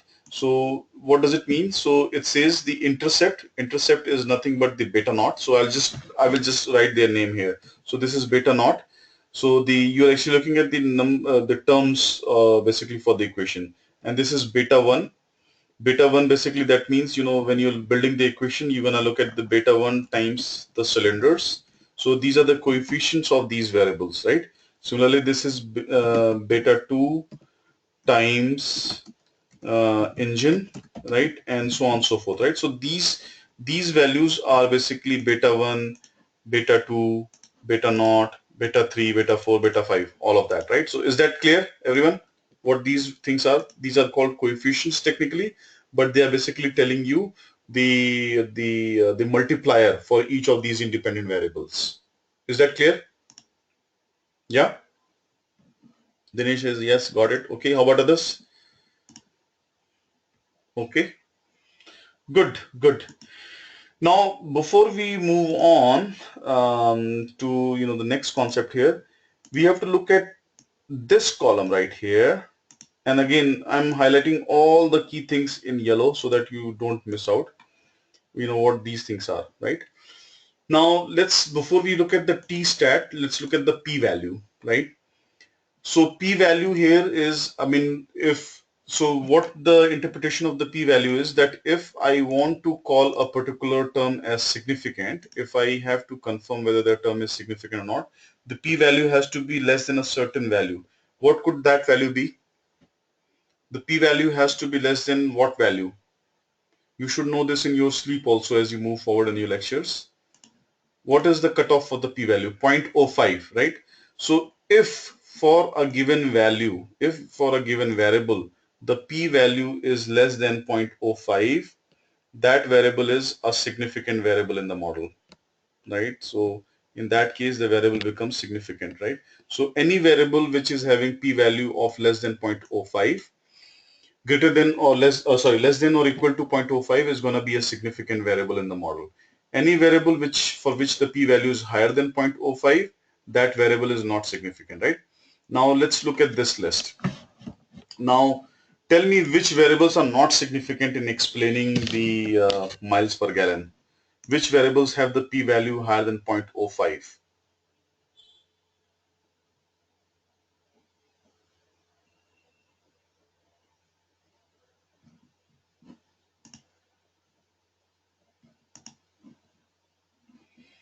Ankit says cylinder, engine, and acceleration. Okay. So let me just see who else is responding. Cylinder, engine displacement, accelerate, Umesh, cylinder, engine, acceleration, cylinder displacement, acceleration, Rohit, right? So look at these p-values. So is this less than 0.05? Yes, right? So intercept is going to be significant. So let me just write here what are the significant variables and not significant variables, meaning they are really having some impact in the model and they should be kept in the final model. Anything which is not significant will be thrown out, right? Is cylinder significant? No, not significant. Is engine displacement significant? Looking at the p-value. Somehow my system has become really slow for whatever reasons. It's just struggling. So the engine displacement is not significant. Horsepower, is it significant? It is, right? How about weight? Is it significant? Yes, right? How about acceleration? Is it significant? Not, right?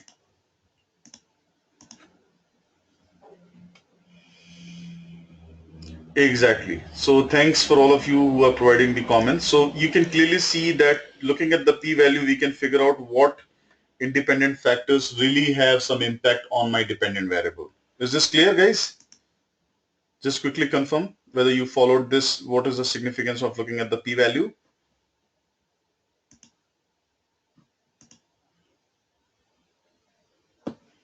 Okay, good. So basically that means, these are the factors that should be removed and we will be looking at only the significant. So basically that means there are only two significant variables that we should be keeping in the final model. They are horsepower and weight, right? And which is very, very intuitive, because if you look at the acceleration is a byproduct of all the things. Acceleration itself does not drive the miles per gallon, right? Similarly, if you look at the engine displacement, even that is a function of sort of like the other things that you have, right? So I mean, just sort of like, you'll see whether it makes the intuitive sense or not, right? So you will be able to see whether you are going in the right direction or not, right? Let's look at the t-stat. T-stat is again testing the hypothesis that, so the null hypothesis here for any of these terms here is, what is the null hypothesis here? The null hypothesis says that the coefficient, so in this case, beta naught is equal to 0. So if I'm looking at the intercept, the null hypothesis says the beta naught is equal to 0.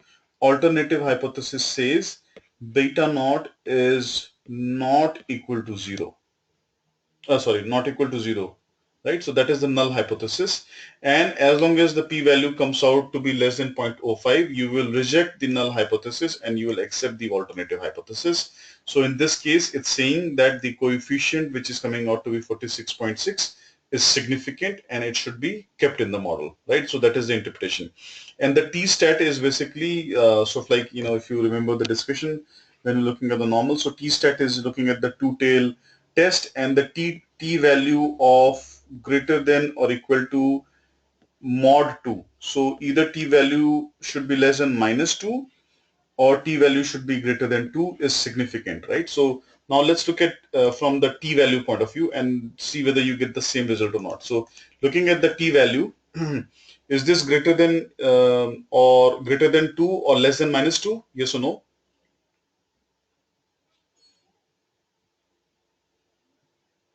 It is, right? So it's significant. So it's basically confirming the same thing as you got for the p-value. So it confirms the same. This one, p-value is 0.969. So is it greater than 2 or less than minus 2? It's not. So it's not significant. Similarly, in this one, engine displacement, it's very, very low t-value. It's not significant. Is this t-value higher than 2 or less than minus 2? Yes or no?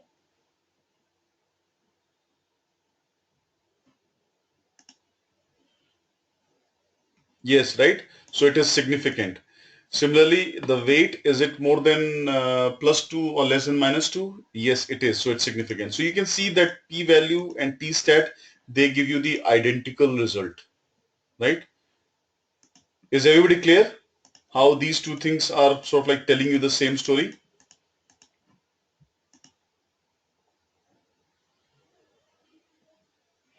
Again, Rina says again, please, right? So Rina, the interpretation, just like what we have for the p-value, the interpretation for the t-value is that the t-value or the t-stat should be greater than mod 2, greater than or equal to mod 2. Mod 2, I'm assuming you guys are clear, right? This is the absolute value of 2. So the t, so what does it mean? Either the t should be less than or equal to minus 2 or t should be greater than or equal to plus 2, right? Is this interpretation clear? I mean, in terms of the mathematics, Rina?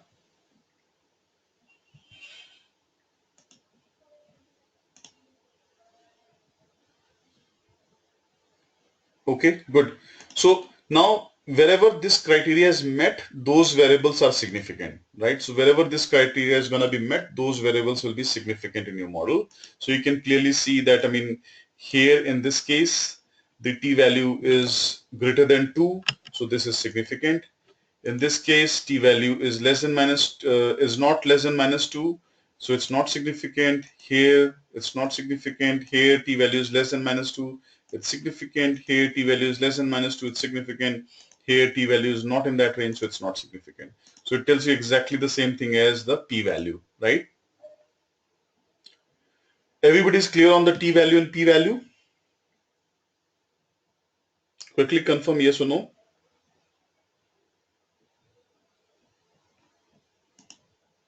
Yes? Okay, good. So let me just go ahead and remove this, all this, and then let's talk about the third thing here. And that's also very interesting. And that is the upper confidence interval, right? So this again, I mean, this is, slightly less used. Vinit is saying how to decide hypothesis. So Vinit, these are the hypotheses already inbuilt in the model. So the null hypothesis there is that the coefficient is not significant. Alternative hypothesis is that the coefficient is significant, and the t-stat and p-value are basically telling you the significance levels for accepting the alternative hypothesis, right? Umesh says if you have p-value, then why you look at t-value? Will there be instance where they will be different? Umesh, that's a great question, but this is by default generated, but you can just look at one value. You will very rarely see that there is a confusion in the t-value and p-value, and if there is a confusion, then they are the borderline cases, right? But as a best practice, just confirm that from multiple point of views, you're getting to the same conclusion. Yeah? Ankit says, I have some thoughts on T value. Can I share? Sure, Ankit. Yeah, let me just unmute you. Go ahead, Ankit.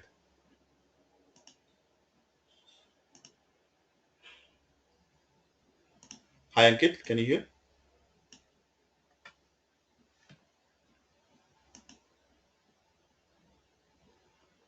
Ankit, can you hear me?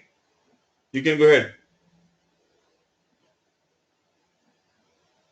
You're on self-mute, Ankit, I guess. You just have to Yeah, unmute yeah. yourself. Sorry, Alpi. Yeah. Huh. Okay. So basically, T-stat, what I've read about T-stat is that seeing the T-stat value, you can Yeah. actually say that the variable is in 95% confidence or 99% confidence.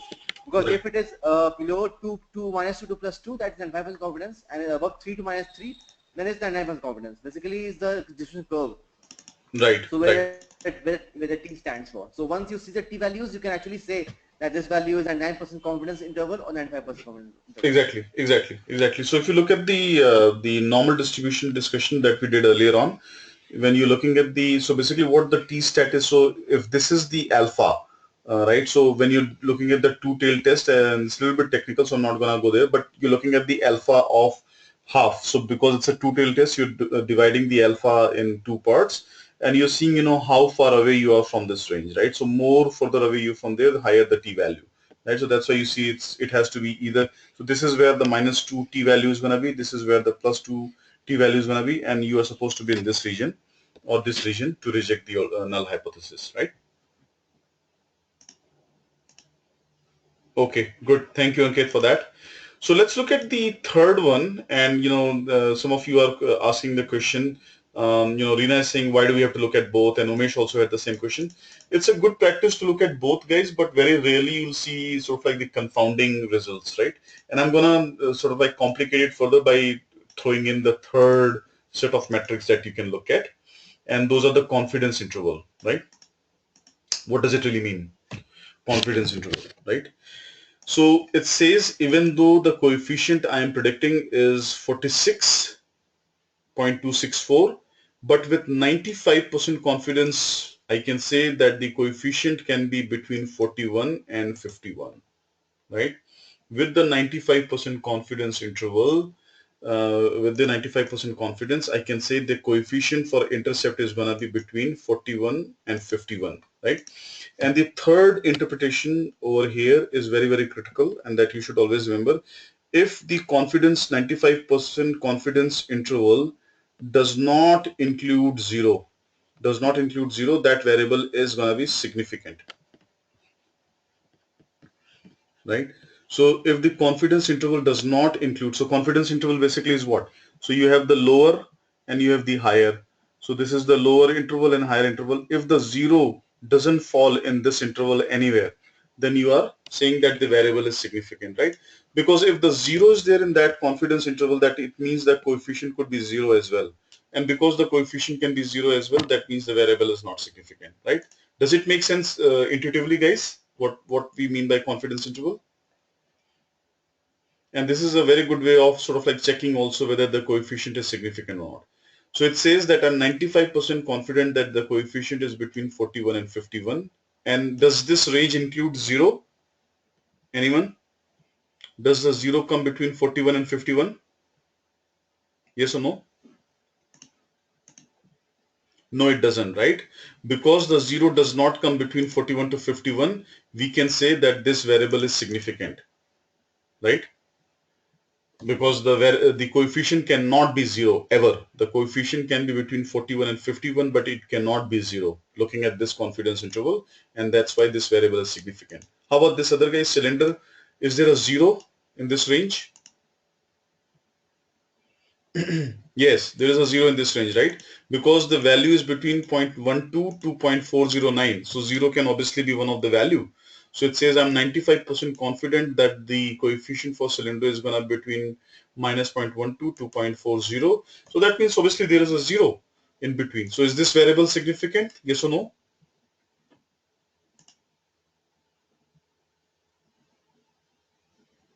It's not significant, right? So again, you get the same results.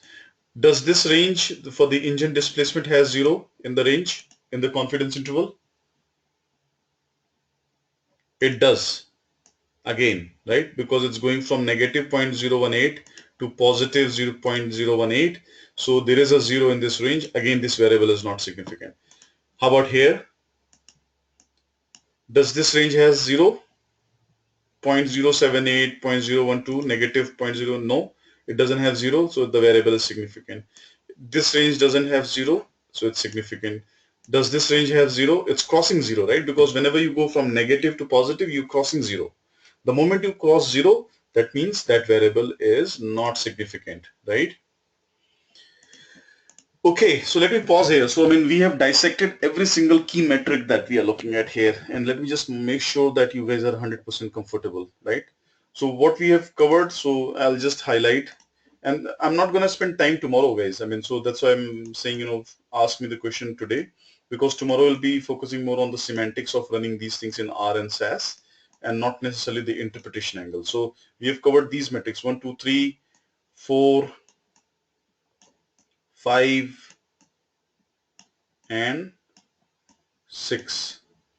So these we have covered. Any questions about these 6 metrics or 6 parameters that we look at in the modeling exercise? Everybody's clear?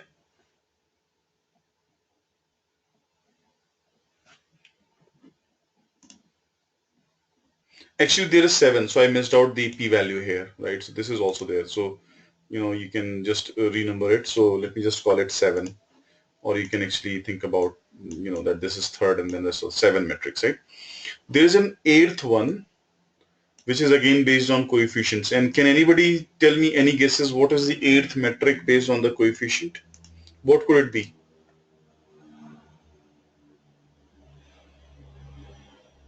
So Ankit says, thank you for so much for clearing the 6th metric. Have been very confused.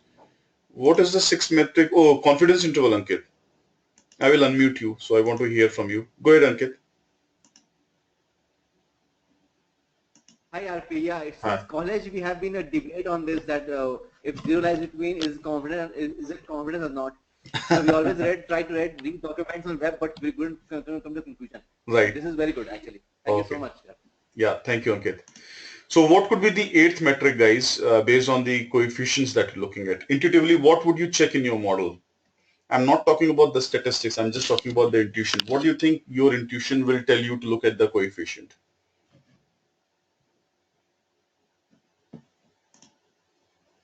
Negative positive relations, Ankit says. Yeah. Can you explain that, Ankit? I'm just going to unmute you.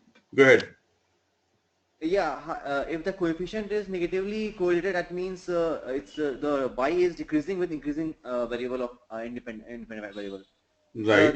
If the horsepower is increasing, basically that means the MPG is decreasing. Right. That we can Right. see from, yeah. Right. So, I mean, not specifically about this particular case, but I'll just talk in general. And what the 8th factor that you should check in any sort of regression exercise is whether these coefficients make intuitive sense, whether they are intuitive or not, whether the signs of the coefficients are intuitive or not, right?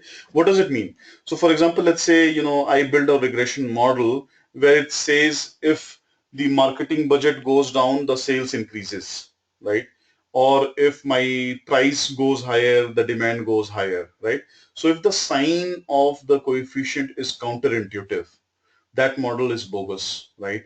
So, just going back to the example that, I mean, normally speaking, when the marketing budget goes higher, you expect the sales to be going higher and not lower, right? But if you're increasing your marketing budget and the sales is going down, so if there's a negative coefficient between the sales and the marketing budget, there is something wrong in your model. You should look at your model again. It's not making sense, right? So that is the 8th check that you have to do before you actually jump up and down in your chair and say, wow, I have a great model.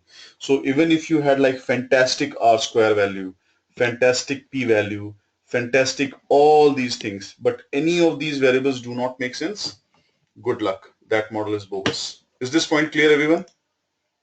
So you have to always marry your business thought process with the statistics. So if you blindly follow, oh, R square looks great, P value looks great, all these things look great, so I have a fantastic model in my hand, that is not a job well done. You have to also make sense from the coefficients and see whether that they are doing well, right? Dinesh, yeah, go ahead. I have unmuted you. Yeah, RP. So a good point over there Yeah. because since we are dealing with this data, which is more like a mechanical data, Right. Right. the cylinders, horsepower, weight, acceleration. Yeah. If there is a qualified automobile engineer, he doesn't need any of these to reach the conclusion because Yes. they already have a mechanical formula to Yes. conclude this. Right. So any Right. type of analysis that we do here is only going to complement the mechanical engineers formulas over there. Exactly. But I think this type of analysis will be more helpful when there is no physical formulas available, like what you mentioned, the budget and the sales or Mm-hmm. the sentiments regarding a new product being launched Mm-hmm. in the market. I think that's where this would be more helpful. I feel, Right, RP. right, right. Definitely, definitely. Yeah. So I think, thank you, Dinesh, for those comments. So when we are looking at the model building exercise, guys, the thought process there is that if you think purely in terms of the statistics, you're not going to be successful. If you think purely in terms of the business and intuition, you're not going to be successful again. The best analyst in the market will be the analysts who are able to combine their business skills with their statistical skills. You should not say just because I have done a course in statistics, I'm only going to talk statistics day in, day out. You have to marry both of them, right? So that is the main thought process there, that if the variables do not make sense, you do not have a valid model in your hand and you should go back to drawing board and see, what else can be done there, right? Now, so in this case, does the coefficient, do the coefficients make sense for the significant variables? So ultimately, we will be moving forward with the variables which I'm going to highlight in blue. So only these variables we should keep in the model. So do you think, the coefficients make sense overall, or would you expect to see some different trend? Devesh, what do you think?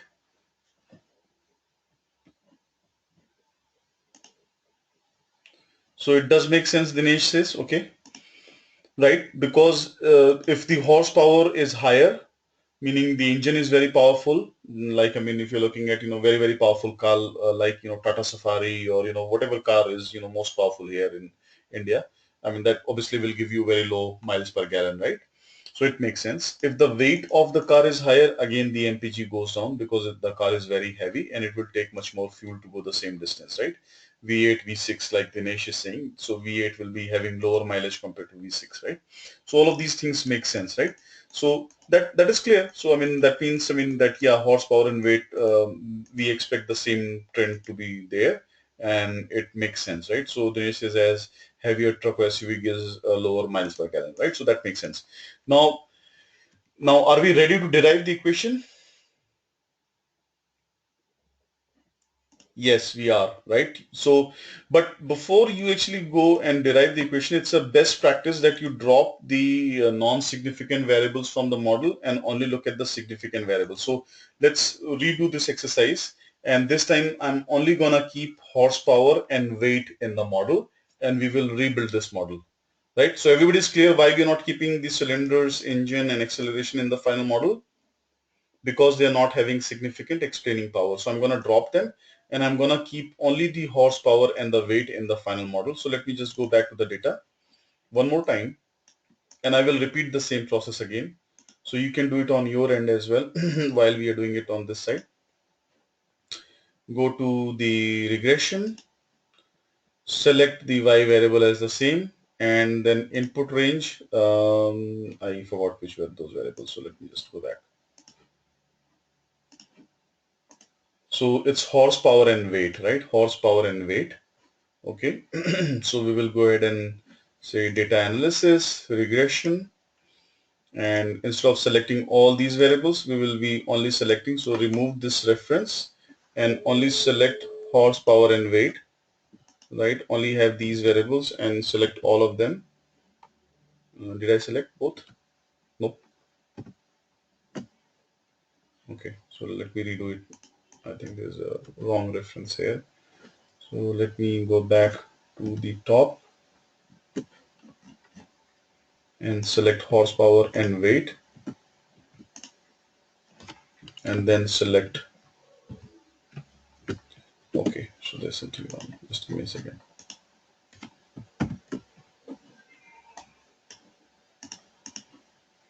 I will do it again.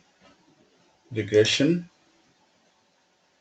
Y range, uh, Y range is fine. X range is gonna be this. Sorry, X range is gonna be horsepower and weight. And I will manually go ahead and select this entire, but you can do Control Shift and down. Somehow it's not really cooperating with me, so I'm just gonna do it manually in this case. But that's fine. You can do it automatically as well, right? And I will rerun the model, right? And this is how the final model looks like. So let's just look at this model very quickly. Any sort of problems in this model? Any statistics which do not make sense? Is everything significant here? So just take a minute, take a look at it, and let me know what do you think. How would you compare this model to the previous model?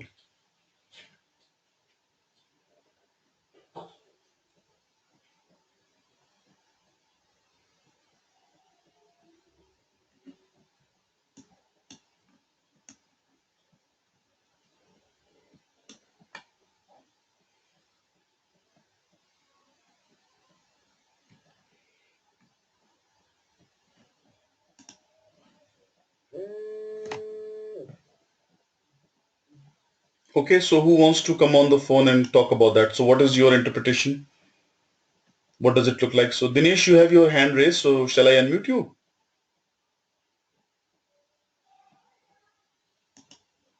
Hi Dinesh, go ahead.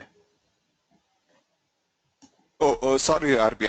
I didn't lower my hand since Okay, the okay, last okay, time I okay, raised it. okay. So That's fine. So I'll just do it now. Okay, but does it make sense, guys? I mean, so it looks fine, right? So okay, so Ankit is having some thoughts. Go ahead, Ankit. Hi, yeah. So Hi, Ankit. Can you hear me? hi, RP. Hi, go ahead. Yeah. So basically, adjusted R square has increased because we have removed the two insignificant variables. Yes. Plus the t stat value has also increased because of the same thing. So Yes. we are seeing more improved model basically. Yeah. Exactly, exactly.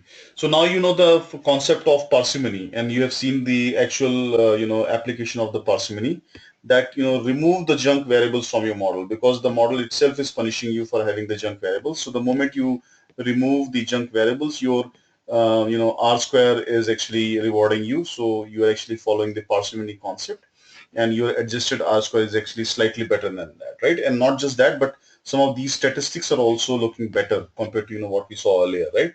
So remove the junk variables from the model, and the model will become a lot better, right?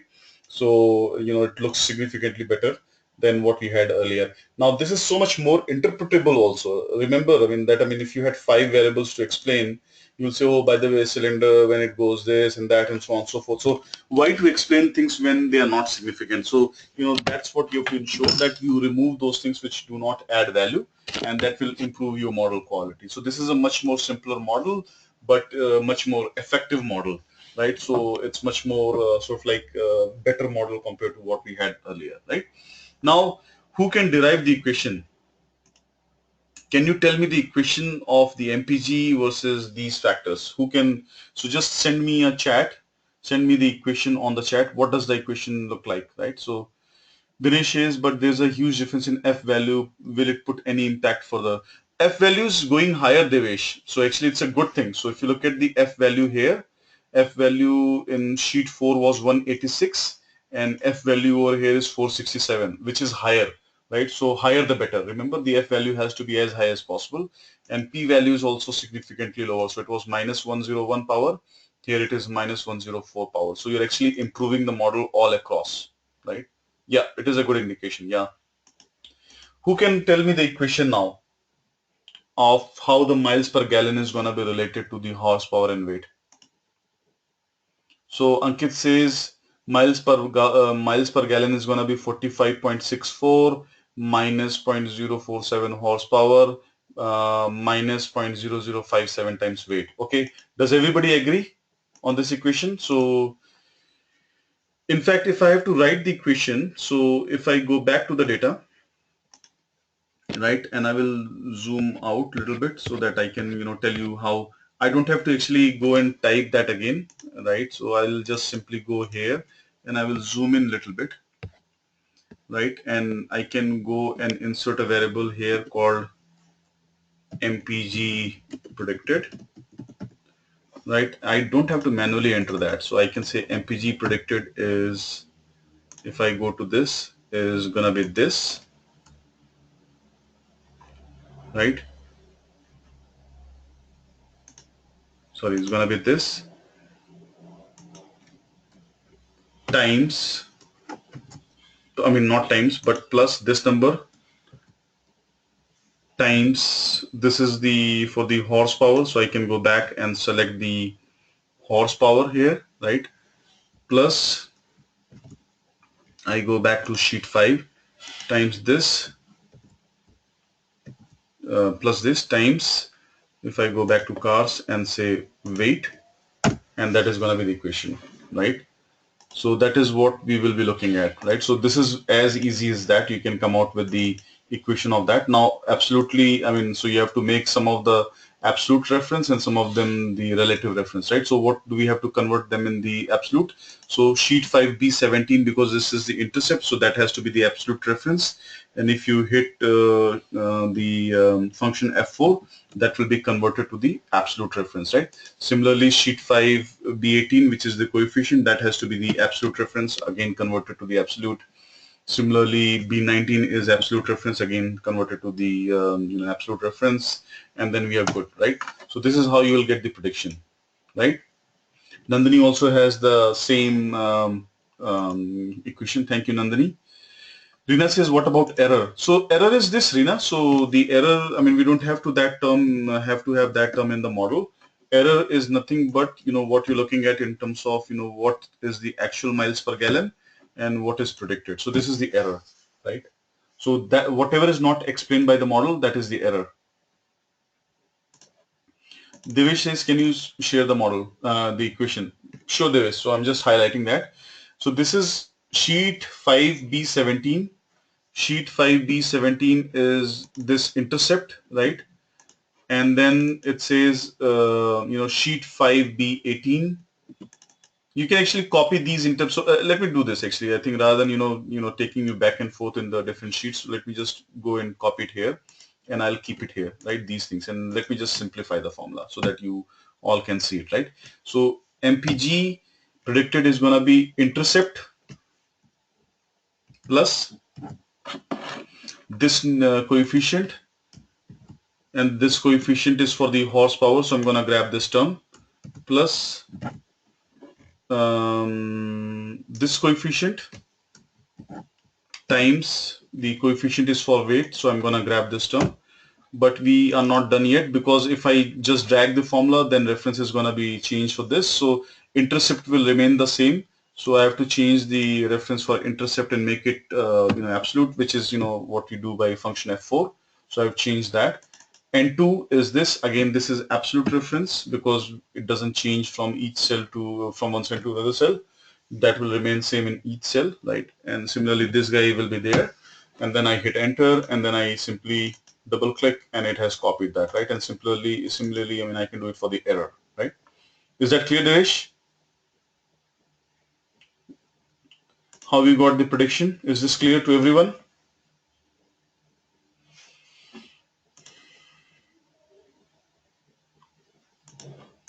And then you can basically, what we do normally speaking, guys, is and I'm just gonna copy the absolute values. So I will just do this, and this is a good practice to do. I'm just gonna copy the values and I'll put it here, right? So values only, I'm copying the predicted values and I'm copying the actual values, right? And what we do is basically, then once you have finished your modeling activity, you should go ahead and plot them, but you don't plot them X by Y, you plot them as two different series, right? So I will go and say, plot this, and actually let's do a line because that will be better, right? So, well, let's do this, right? So, I mean, even though this looks like, I mean, up and down, and then go here and say, select data, and then you add another line, which is basically the series name is going to be this guy, and y values is going to be the predicted values, right? So, and then you hit enter and OK, and then go to the top. So this is basically how your model performs with respect to the actual, right? So you can see for, these data for the actually lower miles per gallon, your model is very, very good because this is ultimately the miles per gallon. But for higher miles per gallon, your model is under predicting, right? So you can see how exactly you are looking at, right? So Devesh is asking, you used F4 for conversion? Yes. So I use function F4, Devesh. So whenever you have to do the absolute reference, you can just hit function F4 and it will automatically put the dollar signs, ahead of those numbers. So then the reference will not be relative, the reference will be absolute. Yeah, Devesh? Got it? Everybody got how we did this chart?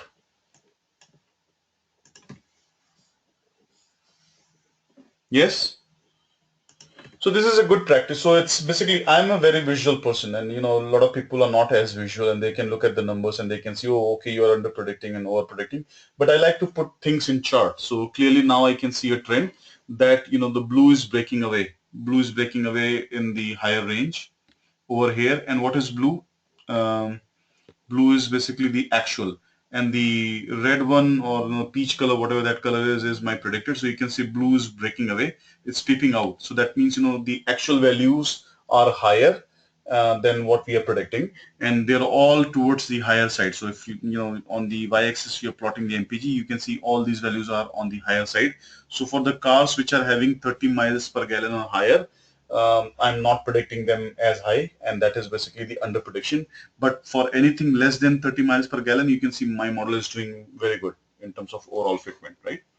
So this is, guys, in nutshell how you can do simple linear regression, multiple linear regression model in Excel, and more importantly, how you would interpret all the key metrics, and how do you make sense out of those metrics.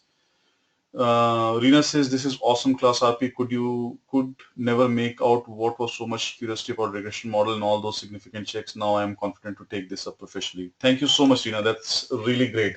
Really mean a lot, right? So, and that's why I wanted to spend, considerable amount of time to walk you through these metrics, because I just don't want to say, covered and you don't know what they mean. So now you actually can, apply these things, and whenever somebody is pitching these things to exactly what areas you should question them on and whether that makes sense or not, right? So I mean, now you are much more equipped and much more prepared. And not just for the linear regression model, the things that we talked about here, like the t-value, the p-value, the confidence interval, wherever you are doing any sort of regression and prediction, these things will be the absolute bedrock of your fundamental analytics, right? So if you're clear on these terms, you are fully prepared for the future lectures. And that's why, you see that I have, put 2 days for the linear regression model, because it's not just for the linear regression model, but even for the logistic model, even for the shade and cart, even for, time series, everywhere the same concepts will be repeated. So you'll be much more prepared and you'll be in a better position to grasp these concepts, right? Okay, so any other thoughts, comments? Anybody wants to share anything on the phone or the line? I mean, I can unmute you. Any other comments? I'll be more than happy to explain. But now you have gotten like the gist of the entire thing. And tomorrow when we come back, I expect you to have gone through the entire Word document. And I expect that you would have built a multiple linear regression model and simple linear regression model on your own, and you would have sort of like investigated whatever we have covered today, right? Take it, so like, I mean, you'll have to spend maybe, couple of hours tomorrow to just go through all of this and make sure that you're comfortable for the class tomorrow. Because tomorrow we'll be talking about the semantics of how to get these things done in SAS and R. I will not be going in these underlying concepts because that will be a repeat, right? But in case if anybody is confused after doing the homework, I'll be more than happy to spend some time and sort of like take you from there, right? Can you show the formula for error once again? Umesh is asking. Sure, Umesh. So the formula for error is nothing. So in this case, I'm defining the absolute error, and that is nothing but what we actually have and what we predicted. So these are the absolute errors, right? But if you want to normalize them, so you can always take this and divide this by the actual amount, Umesh, and that will give you the percent error, right? So in terms of what percent you're off. So this looks like a decent model, and in most of the cases, I mean, you're doing quite a good job, but in certain cases you're absolutely way off in terms of the prediction interval, right? but that's how you predict. Dinesh says RP will be video uploaded tomorrow morning. I'm sure some point I want to refer during my homework. Sure. Dinesh, what I will be doing is immediately after I wrap up the class today, I will start the upload process on YouTube and you will be able to take it and watch it again, right? And I don't know how many of you have tried this, but I mean, I find it to be really helpful, particularly commuting in Bangalore, city like Bangalore. I mean, where I mean, I'm easily spending, maybe hour and 30 minutes in commute. I take some of these videos offline and I watch them while I'm, driving or, sort of like I at least listen to it. Or if I'm taking a cab, I can watch these videos. So try to take the videos from the class offline and that will accelerate the learning that you're doing. So you don't have to necessarily sit in front of the computer. You can use your commute time or downtime in the office or whatever, and you can use that time to sort of like get better at it, right? Does it make sense, guys and ladies?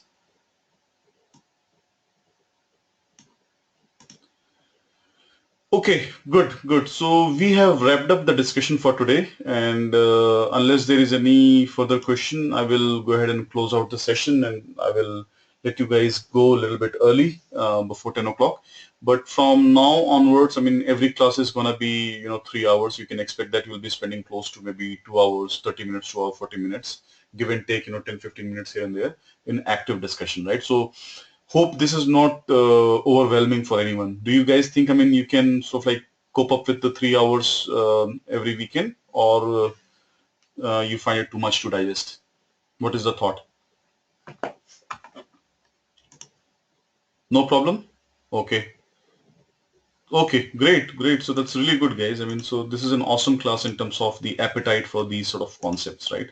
I'm really happy. Umesh says, can you go over the chart one more time? Sure. And I think, Devesh, even you were asking how I got the chart. So let me just spend some time on the chart. Give me a minute, right?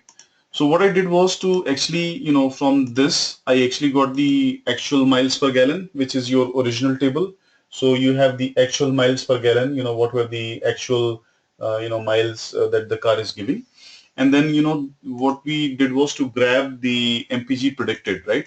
But because this is a formula, when you take it there, you just put the values and not the formulas. Otherwise, it's going to mess up the entire thing. You just put the values of that right next to each other, right? So this is the actual miles per gallon. This is the predicted miles per gallon. And I will do the series one more time because I think there are a lot of questions on that. So if you just do select all of them, I mean two of them, and then you say insert chart, what it's going to do is it's going to plot, one versus other, and that's not what we want, right?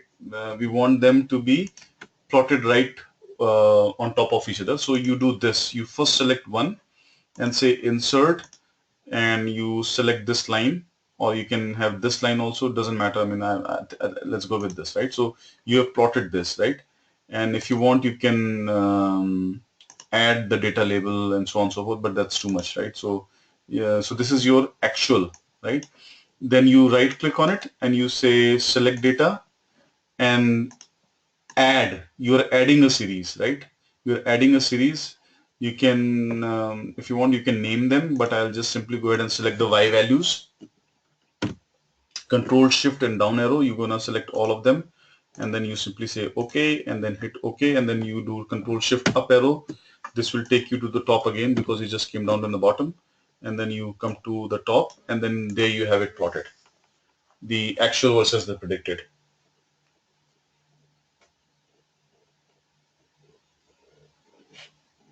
Okay, is it clear? Umesh and Devesh, I guess, I mean, you had some questions and thoughts on it.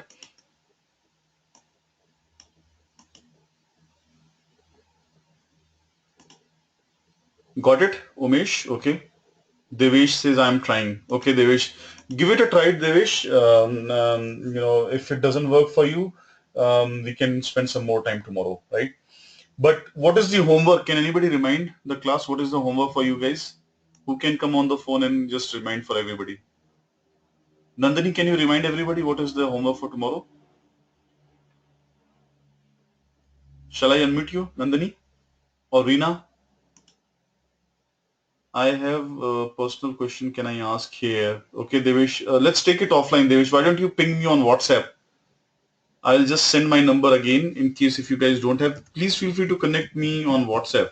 I'll be more than happy to answer any question you have on that, right? Have you gotten my number, phone number? You can connect to me on WhatsApp. You can ask me questions on the assignments or anything that you're facing. I'll be more than happy to spend time.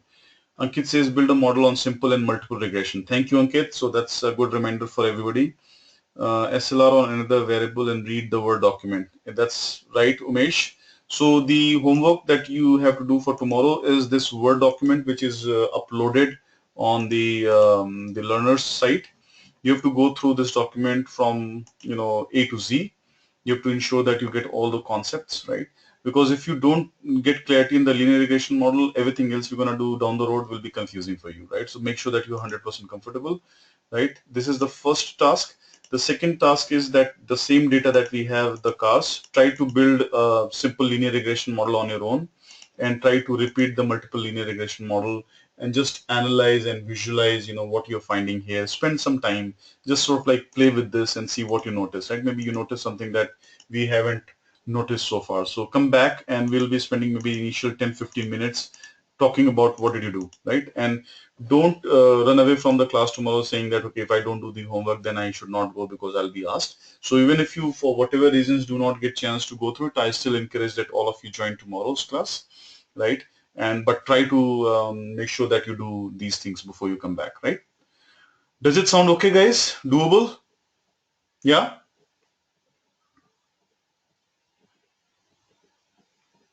Okay, good, good. So it's already 10 o'clock and let's, take care of the other things in life. So if no further questions, then I will go ahead and disconnect the discussion for today and we'll talk again tomorrow. Thank you, everyone, and look forward to talking to you tomorrow again. Yeah? Have a good night. Bye-bye. Thanks. Thank you. Thank you, Nandini, Ankit, Dinesh, Reena, Devesh, everybody. Good night.